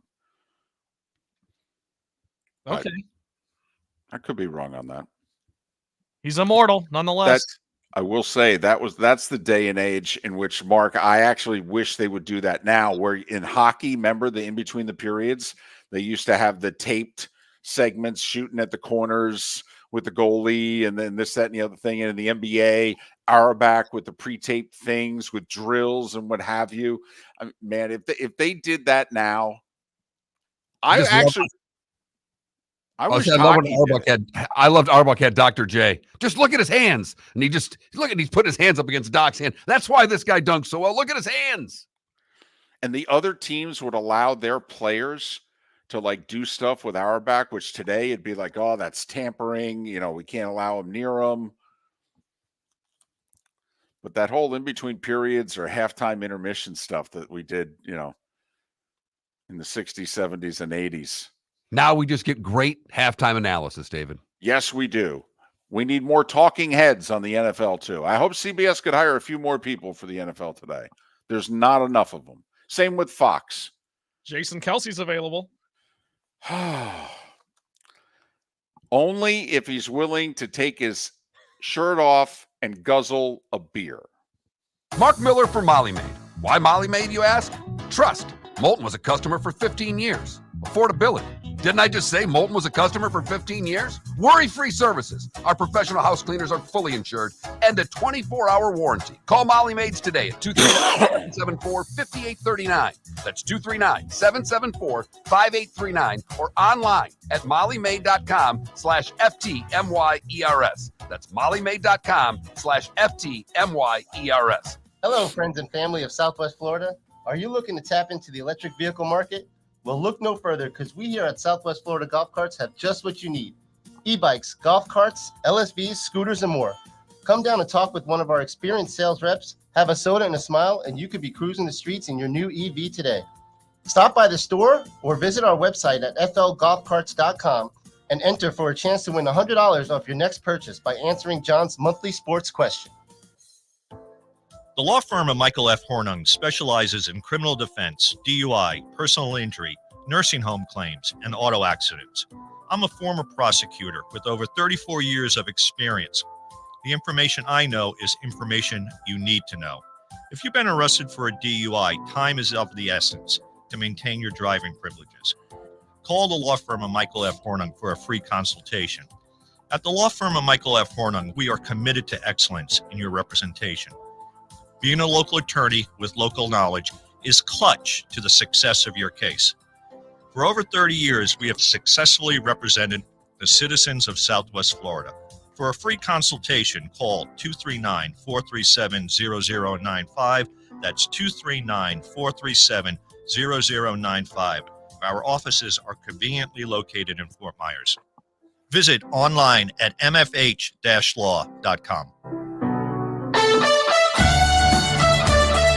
You were listening to Miller and Moulton on the Florida Sports Network.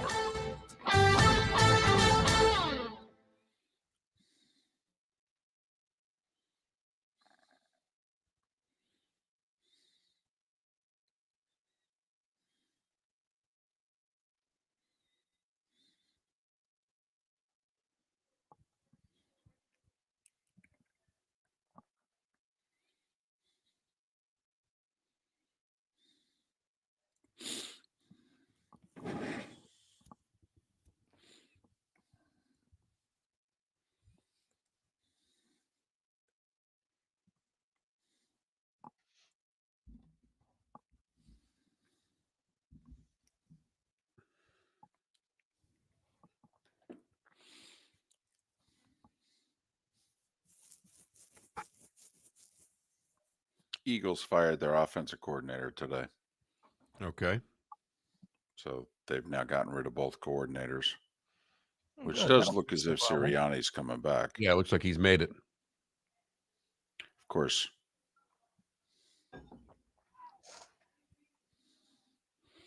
I'll bet you the Eagles hire Wink Martindale as defensive coordinator.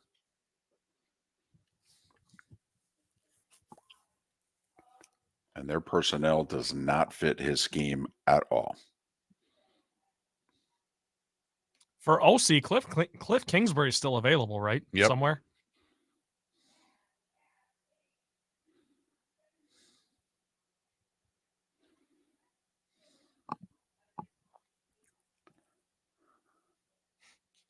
You know who should hire him after this year is the Chiefs. Reunite him with Mahomes. Who? Kingsbury. He wouldn't take it. Andy would never hire him. Oh, I'm joking. I mean, this would never happen, but Spitz, I agree. I do think the Eagles need to change a good chunk of their personnel on defense. Listen, I'm curious. They got 4 veteran players: Kelsey, Lane Johnson, Brandon Graham, Fletcher Cox. How many of them come back?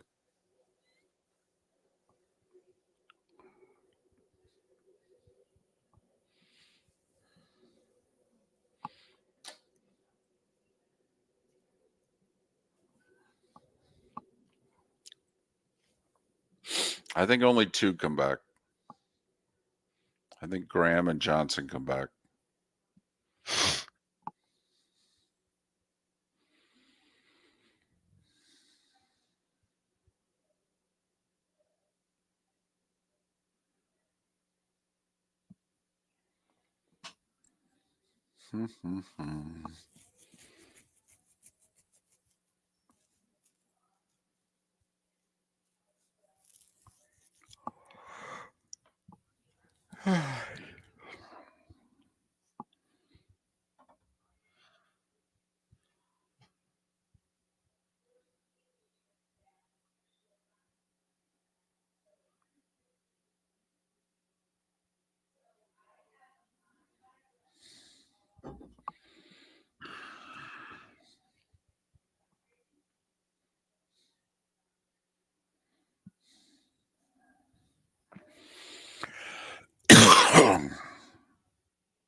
What am I making for food for Sunday? Huh. That's really the question.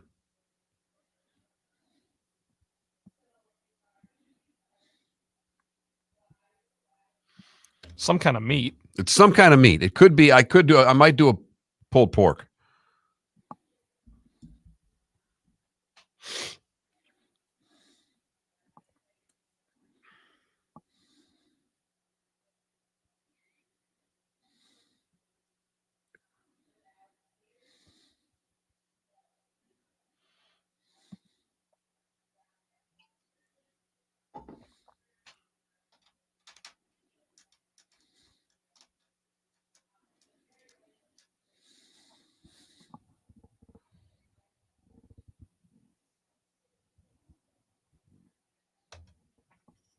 Here we go. Welcome to the bonus hour, brought to you by Jason and Todd at the Diamond District. And now, here's Mark Miller and David Moulton. 21 minutes past the hour. Diamond District bonus hour. Miller and Moulton, thanks so much for being with us. 21,000 is how you can text the show. You can watch it, twitch.tv/Miller and Moulton. That's worthwhile. During the commercial breaks, we go all sorts of places, usually entertaining. And we answer your questions and comments. I will give us that. We don't duck anything. Whether we like the answer we're giving or not, we do answer them. You can also get a Michael Irvin story or two from Pat Kirwan. Yeah, that's true. Pat, during the commercial break, is must listen. In fact, there are times in which I have to say, just so you know, people can hear you right now. Yes. Yes. Pat sometimes makes me nervous during commercial breaks because he can get on a roll. Yes, he can. Knows a lot of people, has a lot of stories. That's for sure. And we had Pat on earlier. You can download what you missed at floridasportsnetwork.com. Our poll question today is a simple one. Josh Allen is 27 years old. Will he win a Super Bowl with the Bills? Right now, 37% of you say yes. Ooh, that's double the vote from early voting. So, okay. It's not as popular of a question as we've had in days past. So one vote can sway this heavily right now. Gotcha. Well, that's a bummer. I thought because, Josh addressed the media yesterday and, the Bills just lost and what have you. Plus, I figured all the Dolphins fans would, vote against it just out of spite. Well, that's, the interesting thing here is the Dolphin. Because as we've pointed out, the Miami Dolphins have a Buffalo Bills problem. Yes, they do.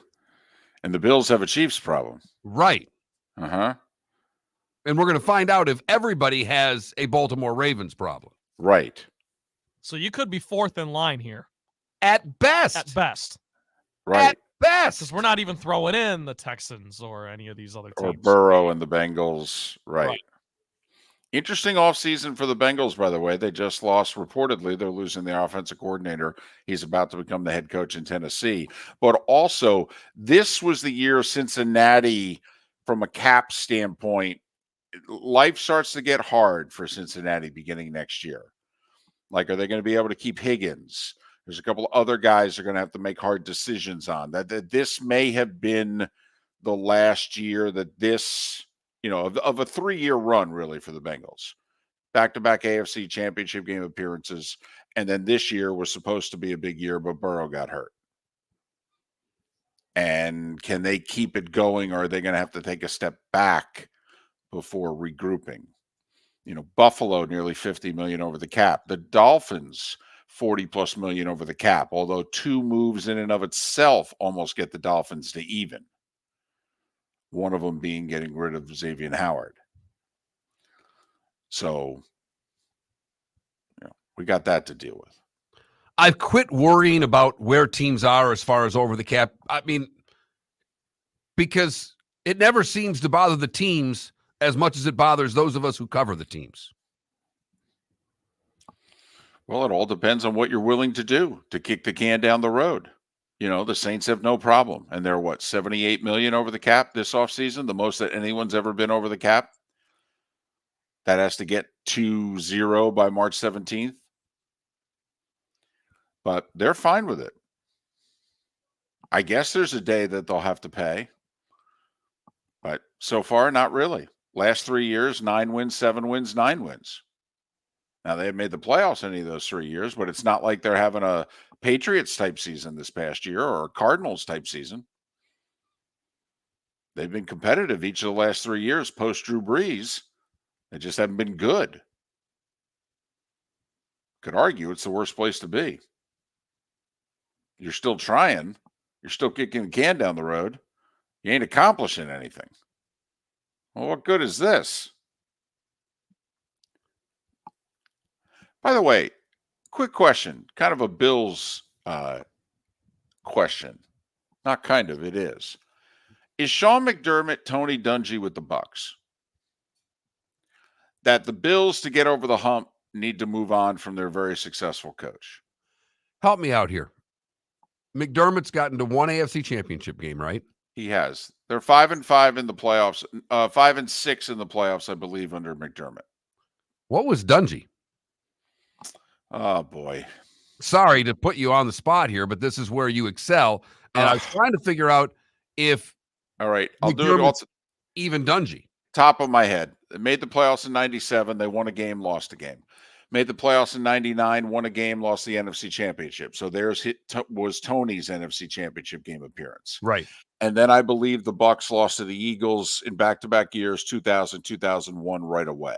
I think Tony was 2-4 in the playoffs. 98, they missed the playoffs. They went 8-8. Now, that's all at the top. And 96 was his first year. He was rebuilding it.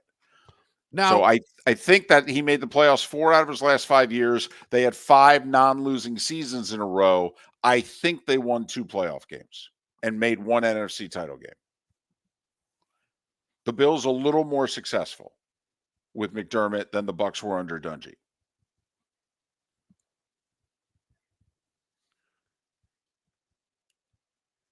But it was the offense that needed fixing. Totally. Right. McDermott's a defensive guy. He's the defensive coordinator with the Bills. But do you really think the Bills need to fix that? I mean, because it was evident that, looking back now, the Bucs said they needed to fix their offense. Do the Bills really need to fix their offense? Well, no. But I could argue the Bills' defense is broken. This is 2 years in a row in the playoffs that their defense offered very little resistance. Now, granted, they offered very little resistance to Burrow and Mahomes. But when they're getting to the divisional round, and remember, it was McDermott's defense that gave up the field goal in 13 seconds. I mean, right now, when I look at the Bills, Mark, and I'm looking at them as a playoff team, what is holding them back in the playoffs? Josh Allen is carrying the offense more than anyone else is helping the defense. I mean, we were shocked when they got a stop in the fourth quarter against the Chiefs. We were genuinely shocked. That's how bad the defense was. And are you going to blame injuries for a second year in a row? What was the excuse for 13 seconds in Kansas City? I'm just wondering.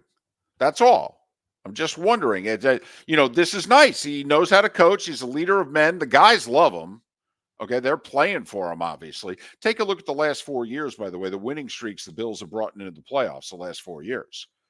I think they've entered the playoffs the last 4 years with no less than a 5-game win streak. It's funny because what the problem was with the Bills before they got rolling here was Josh Allen turning the ball over. I wonder if we'd be singing a different song if the fumble that Josh Allen had was recovered by the Chiefs. I think we probably would be. That's a good point. I mean, because the narrative would then shift to it would be on Josh Allen gave the ball away again. Josh Allen, and if it wasn't for an unbelievably lucky play, was it Kincaid who ripped the ball out of the? Kincaid poked it away, and then fell on it. So you may be right. No, you may be right on the whole. No, I'm just wondering that if you're looking at the Bills, do you think they get over the hump with Sean McDermott? Or do you look at McDermott as kind of their Tony Dungy a generation later? That he's a good coach, and like Dungy, who went somewhere else and won a Super Bowl. Which hired gun do you get? Pete or Bill? Well, I mean, the problems are on defense. They're both defensive guys, but Bill's better. I'd hire Bill. How do you think Bills fan would deal with McDermott getting fired and Belichick coming in? If he won the Super Bowl, they do a deal with the devil to win the Super Bowl. They'd embrace him. I think they'd embrace him. From day one? Yeah, I really do. They have been tortured. And you know, they've had a first row seat for a lot of Belichick's success. Although lately, you know, Buffalo's had New England's number. But they have. But I'm just wondering, how would Bills fan react to a Pete Carroll, Mike Vrabel, you know, Bill Belichick type move? The way the Bucks 20 years ago did with Dungy. Visit Jason and Todd at the Diamond District. When choosing something of high value and personal significance, such as a diamond, you want to shop with the best. And the mall is not the place to be. Here are my friends, Jason and Todd with the Diamond District. Take control of the mall. And you're in the wrong place. Rings begin to look all alike. You're not finding GIA certified diamonds. You quickly realize you know more than a salesperson helping you, and all the same financing gets pushed on you. Visit Jason and me, and you'll find America's top bridal designers dealing exclusively with the Diamond District. You'll find the largest selection of GIA certified diamonds, all priced 8 to 10% over cost. You'll find educated sales consultants who have many years' experience and are not paid commissions. And you'll find Todd and me in the store nearly every day, wanting to shake your hand and welcome you to our Diamond District family. Visit Jason and Todd at the Diamond District. The law firm of Michael F. Hornung specializes in criminal defense, DUI, personal injury, nursing home claims, and auto accidents. I'm a former prosecutor with over 34 years of experience. The information I know is information you need to know. If you've been arrested for a DUI, time is of the essence to maintain your driving privileges. Call the law firm of Michael F. Hornung for a free consultation. At the law firm of Michael F. Hornung, we are committed to excellence in your representation. Being a local attorney with local knowledge is clutch to the success of your case. For over 30 years, we have successfully represented the citizens of Southwest Florida. For a free consultation, call 239-437-0095. That's 239-437-0095. Our offices are conveniently located in Fort Myers. Visit online at mfh-law.com. You are listening to Miller and Moulton on the Florida Sports Network.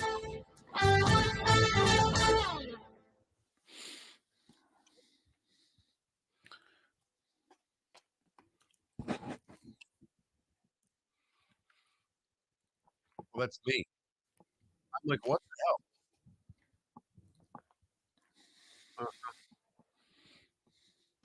Someone just got a free ad on the Twitch stream. Sorry, I didn't realize that was No, it's okay. It's just me. Well, thanks for that, Johnny. I really appreciate you letting me know that, you know, all the negatives of me drinking soda.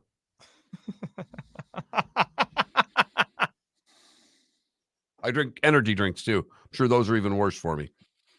Oh, I drink an energy drink every day, at least one. Me too.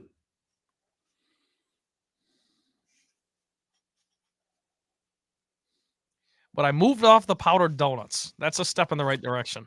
Okay, I have to admit, of the two, I think you should stick with the powdered donuts and move off the energy drinks. I might start falling asleep over here if I don't.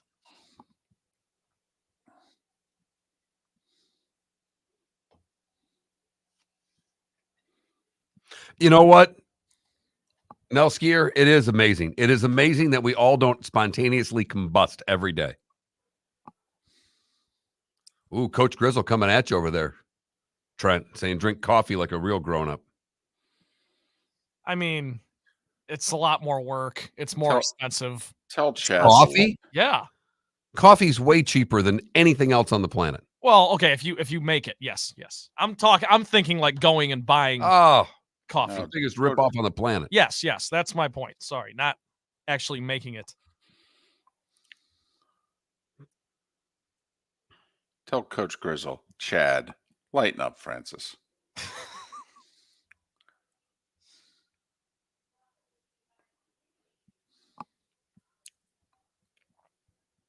I agree with that, Coach Grizzle. I was bought. We were going to get one of those. I gave it. It was a gift that I gave back. A Keurig? Yeah. No desire. First off, I drink too much coffee for a Keurig. It brings a cup. I need something that makes a pot. You see how I drink my coffee. Yeah. The giant Yeti. Fits one French press in it perfectly. Every morning.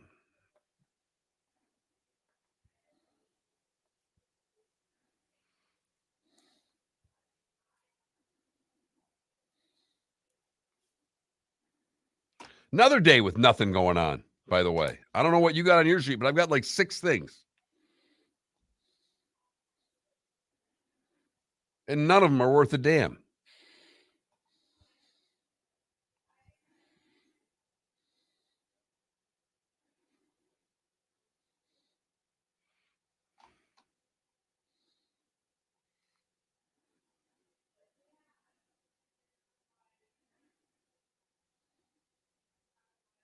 Wisconsin, Minnesota tonight, Big Ten Network.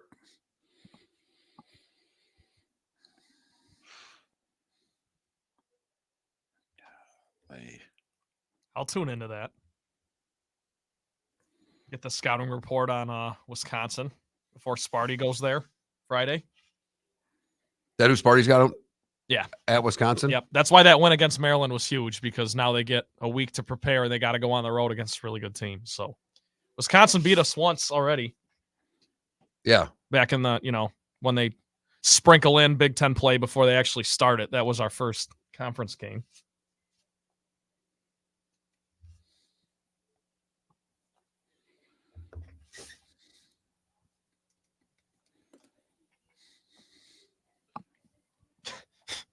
Remember when we were supposed to have Greg Gard on, and then his call went to the front desk?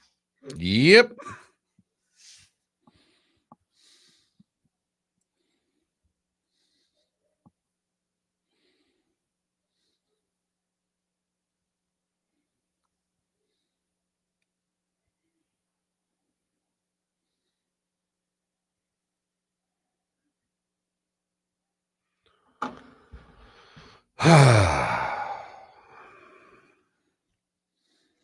Yeah, I don't have much today either.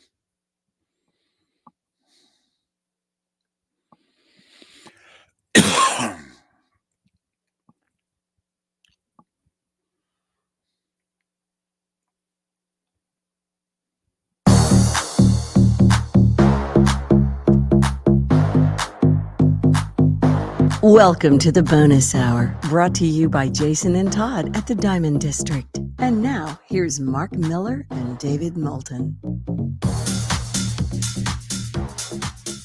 22 minutes till the top of the hour, 16 until we're out of here. Thanks so much for being with us. The Diamond District bonus hour, Miller and Moulton. I heard something the other day, and I had not brought it up, and probably should have brought it up during the earlier part of the show, but I'm going to ask you this, David, because you're our Hall of Fame guy. Mm-hmm. If Lamar wins his next 2 games, how close is he to the Hall of Fame? That will be 2 MVPs. And if he wins this year, ring. and the Super Bowl ring. I mean, is he in? If he were to win the next 2 games, is Lamar in the Hall of Fame? Would he be, let's just say he retired at 26, I think it would be. Would he not be, viewed as the Sandy Koufax? Koufax, who played 12 years, but the first half of his career was nondescript. Sandy is in the Hall of Fame because of 6 years. I mean, 2-time MVP, Super Bowl champion,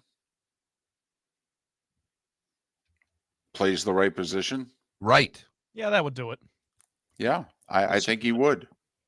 I think if Lamar wins 2 more games, we could just start calling him Hall of Fame quarterback Lamar Jackson. Based on history, based on... Yeah. How many players have won 2 MVPs in the NFL and they're not in the Hall of Fame? Now, I know they don't do awards in the NFL the way they do it in baseball or other sports. Plus, look who he would have had to go through to get there. I mean, Houston's whatever. But if he beats Mahomes and then beats the 49ers, who, have been a juggernaut, or, the Lions. I don't know if it matters. It doesn't matter. It's a I Super don't know Bowl. if it matters. No, that's what I'm saying. I think Yeah. it'd be impressive because it means he knocks off Mahomes, who, of course, is a no doubt Hall of Famer. Yeah. But it's just funny to me that we were talking, Lamar, is he going to win a playoff game? He has to win this game for his legacy. Well, if he wins 2 more, his legacy's as a Hall of Famer. Now, I will say, though, pressure on him and them Sunday. I mean, I don't want to say the Chiefs are playing with house money, but, the Chiefs have already accomplished a lot as a group.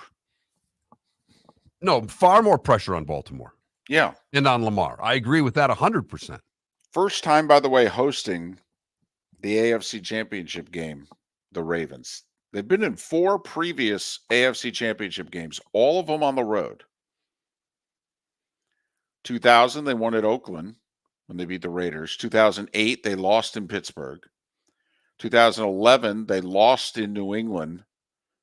Should have won that game. Wide receiver dropped the game-winning touchdown pass, and then the kicker missed the chip shot field goal to send it to overtime. And then they went to New England the next year and beat the Patriots. So they're 2-2 in AFC title games, all 4 games on the road. And both times they went to the Super Bowl, they won it. What, the last championship game hosted in Baltimore would have been a Colts game, right? Johnny Unitas, the 1970 season, it was January 71. Johnny Unitas beat George Blanda-led Oakland Raiders in the AFC Championship game. And then the Colts beat the Cowboys a week or 2 later in Super Bowl 5. It's time for someone to take back this segment, if for no other reason than to stop David from talking about Meghan and Harry. Here's Mark Miller with Today Was the Day When. Another bad day, David. I'm telling you, I don't know what's going on here. But we start in 73. Nixon announces an accord has been reached to end the Vietnam War. 1975. This one just for David and I. Barney Miller premieres on ABC TV. Oh, so underrated. So underrated. I could The tell. Gary Player of sitcoms? Totally. Legendary show as far as I'm concerned. Never talked about as a legendary show. This one was considered a legendary show, and it was. Roots premiered on ABC today in 1977. Oh, that was a BFD. 1981, Mike Bossy scores 50 goals in 50 games. Today in 83, the A-Team premieres.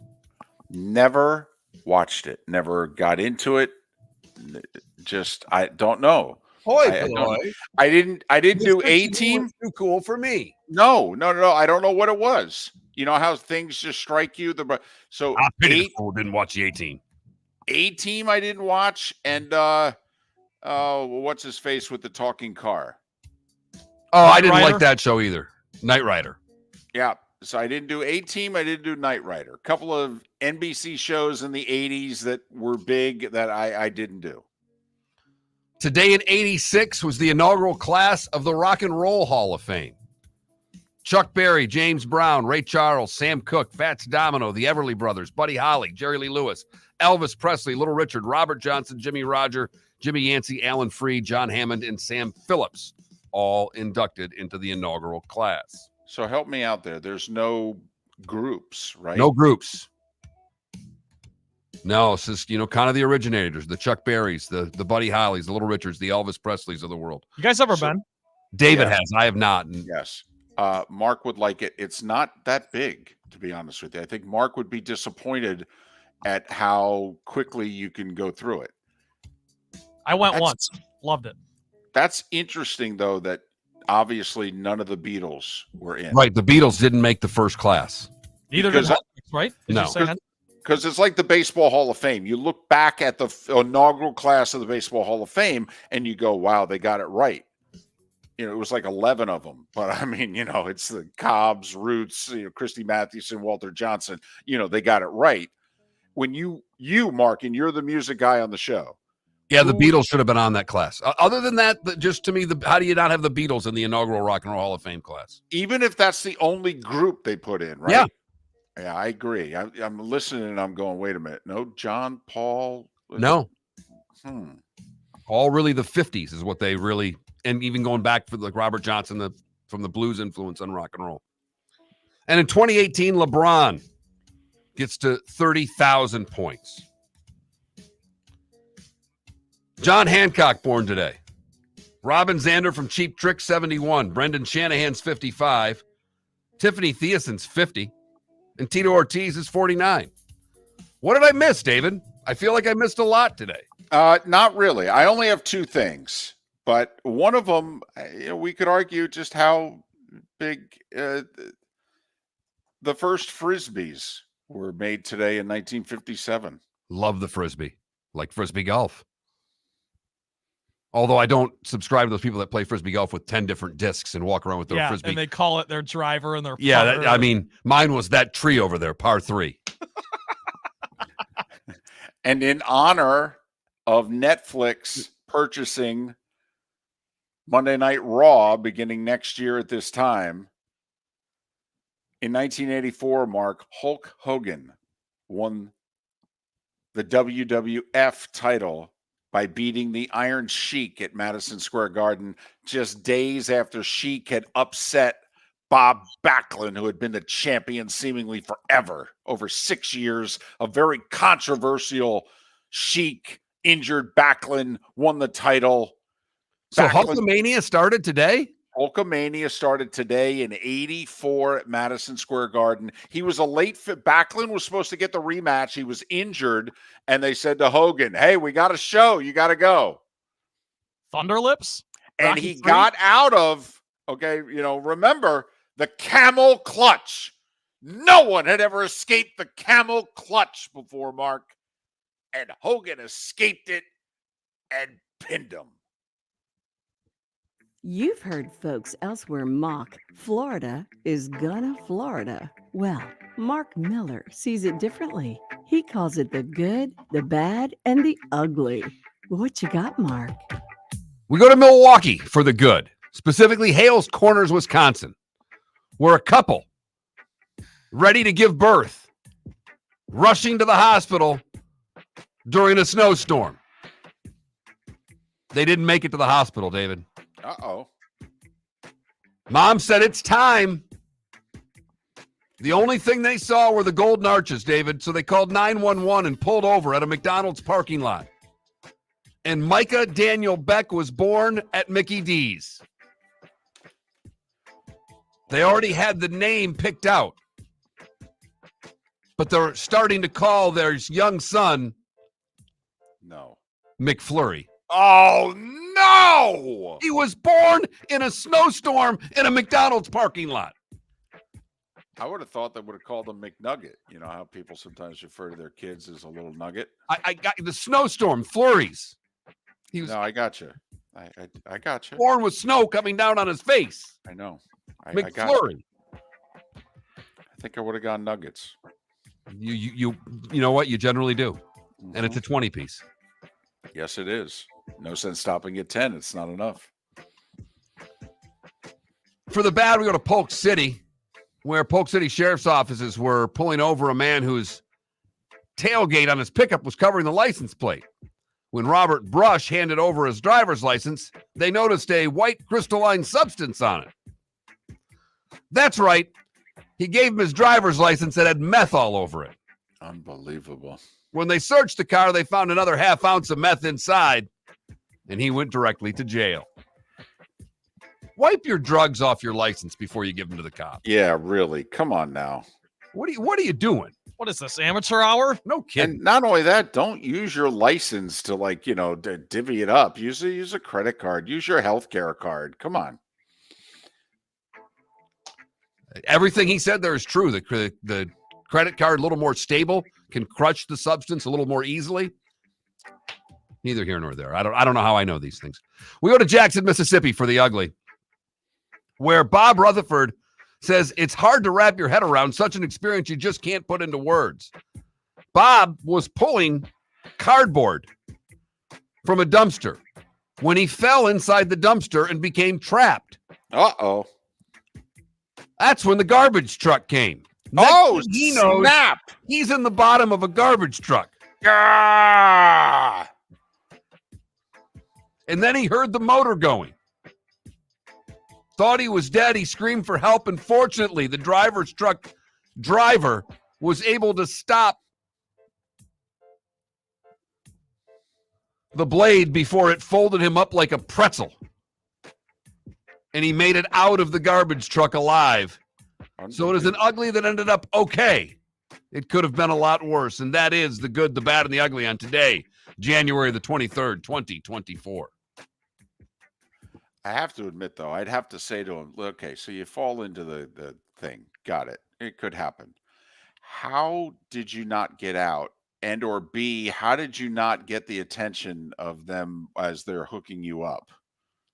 They don't come, they just come stick the forks into the dumpster and dump that sucker in there. Yeah, I guess. Don't go dumpster diving. That's the lesson from today's show, David. Okay, well, that sounds good. 5 NBA games tonight. The TNT double dip, not that impressive. It's Knicks Nets at 7:30. It's Lakers without LeBron. He's already announced he's not playing against the Clippers at 10. College hoop tonight. Interesting night. Bunch of ranked teams in action. The ESPN game at 7. They're going Big 12 tonight on ESPN. Texas, Oklahoma at 7. And you got to go plus for Houston, BYU. BYU's ranked, by the way. So it's a battle of ranked teams, the only matchup of ranked teams tonight. You give South Carolina a shot for the upset tonight. They're 15-3. They're at home. They're only a 5.5-point dog against Kentucky. I don't know. That Big Z guy's now playing for Kentucky. He's a problem. SEC Network at 7, if you are interested. Big Ten Network at 7. This is where Trent will be watching Wisconsin at the old barn playing the Gophers. Purdue's going to blow out Michigan at 9 o'clock on Peacock. NHL 9 games tonight, Lightning and Philly. That's where I'll be at 7 o'clock watching that one, as the Lightning are the underdog on the road against the Flyers. It's because the Flyers are in second place and the Lightning hold down the final playoff spot in the East. Yeah, I'll take the Lightning tonight. They just got done getting beaten Detroit. I don't see them losing 2 games in a row on the road. These points are crucial. You're damn right they are. This is Lightning. You're damn right. They're only like 2 points ahead of the Caps. Most everybody else has games in hand on them. And the Panthers and Bruins are, light years ahead of everybody else. They're blowing that division away. So there you go. And we'll see if Torts and the Flyers can keep it going. They're probably them and Vancouver. Right. Vancouver, the biggest story out of nowhere this year, and the Flyers probably second. Exactly right, David. Exactly right. Old school. David, real quick, is Bill Raftery going to be calling Georgetown Butler, excuse me? I don't know. If not, why not? It's 6:30. That fits Raftery perfectly. Okay. It's on FS1. So maybe it's the Raft at FS1 for the early game. Have a great day. We'll do it all again tomorrow. Located on the East Trail, locally owned Naples Tiki Bar and Grill is an outdoor eatery next to the Hitching Post Shopping Center. Island-inspired food with a true tiki theme. The best place in Naples to enjoy the beautiful weather in Southwest Florida. The Naples Tiki Bar and Grill offers a great menu for dine-in or takeout. Enjoy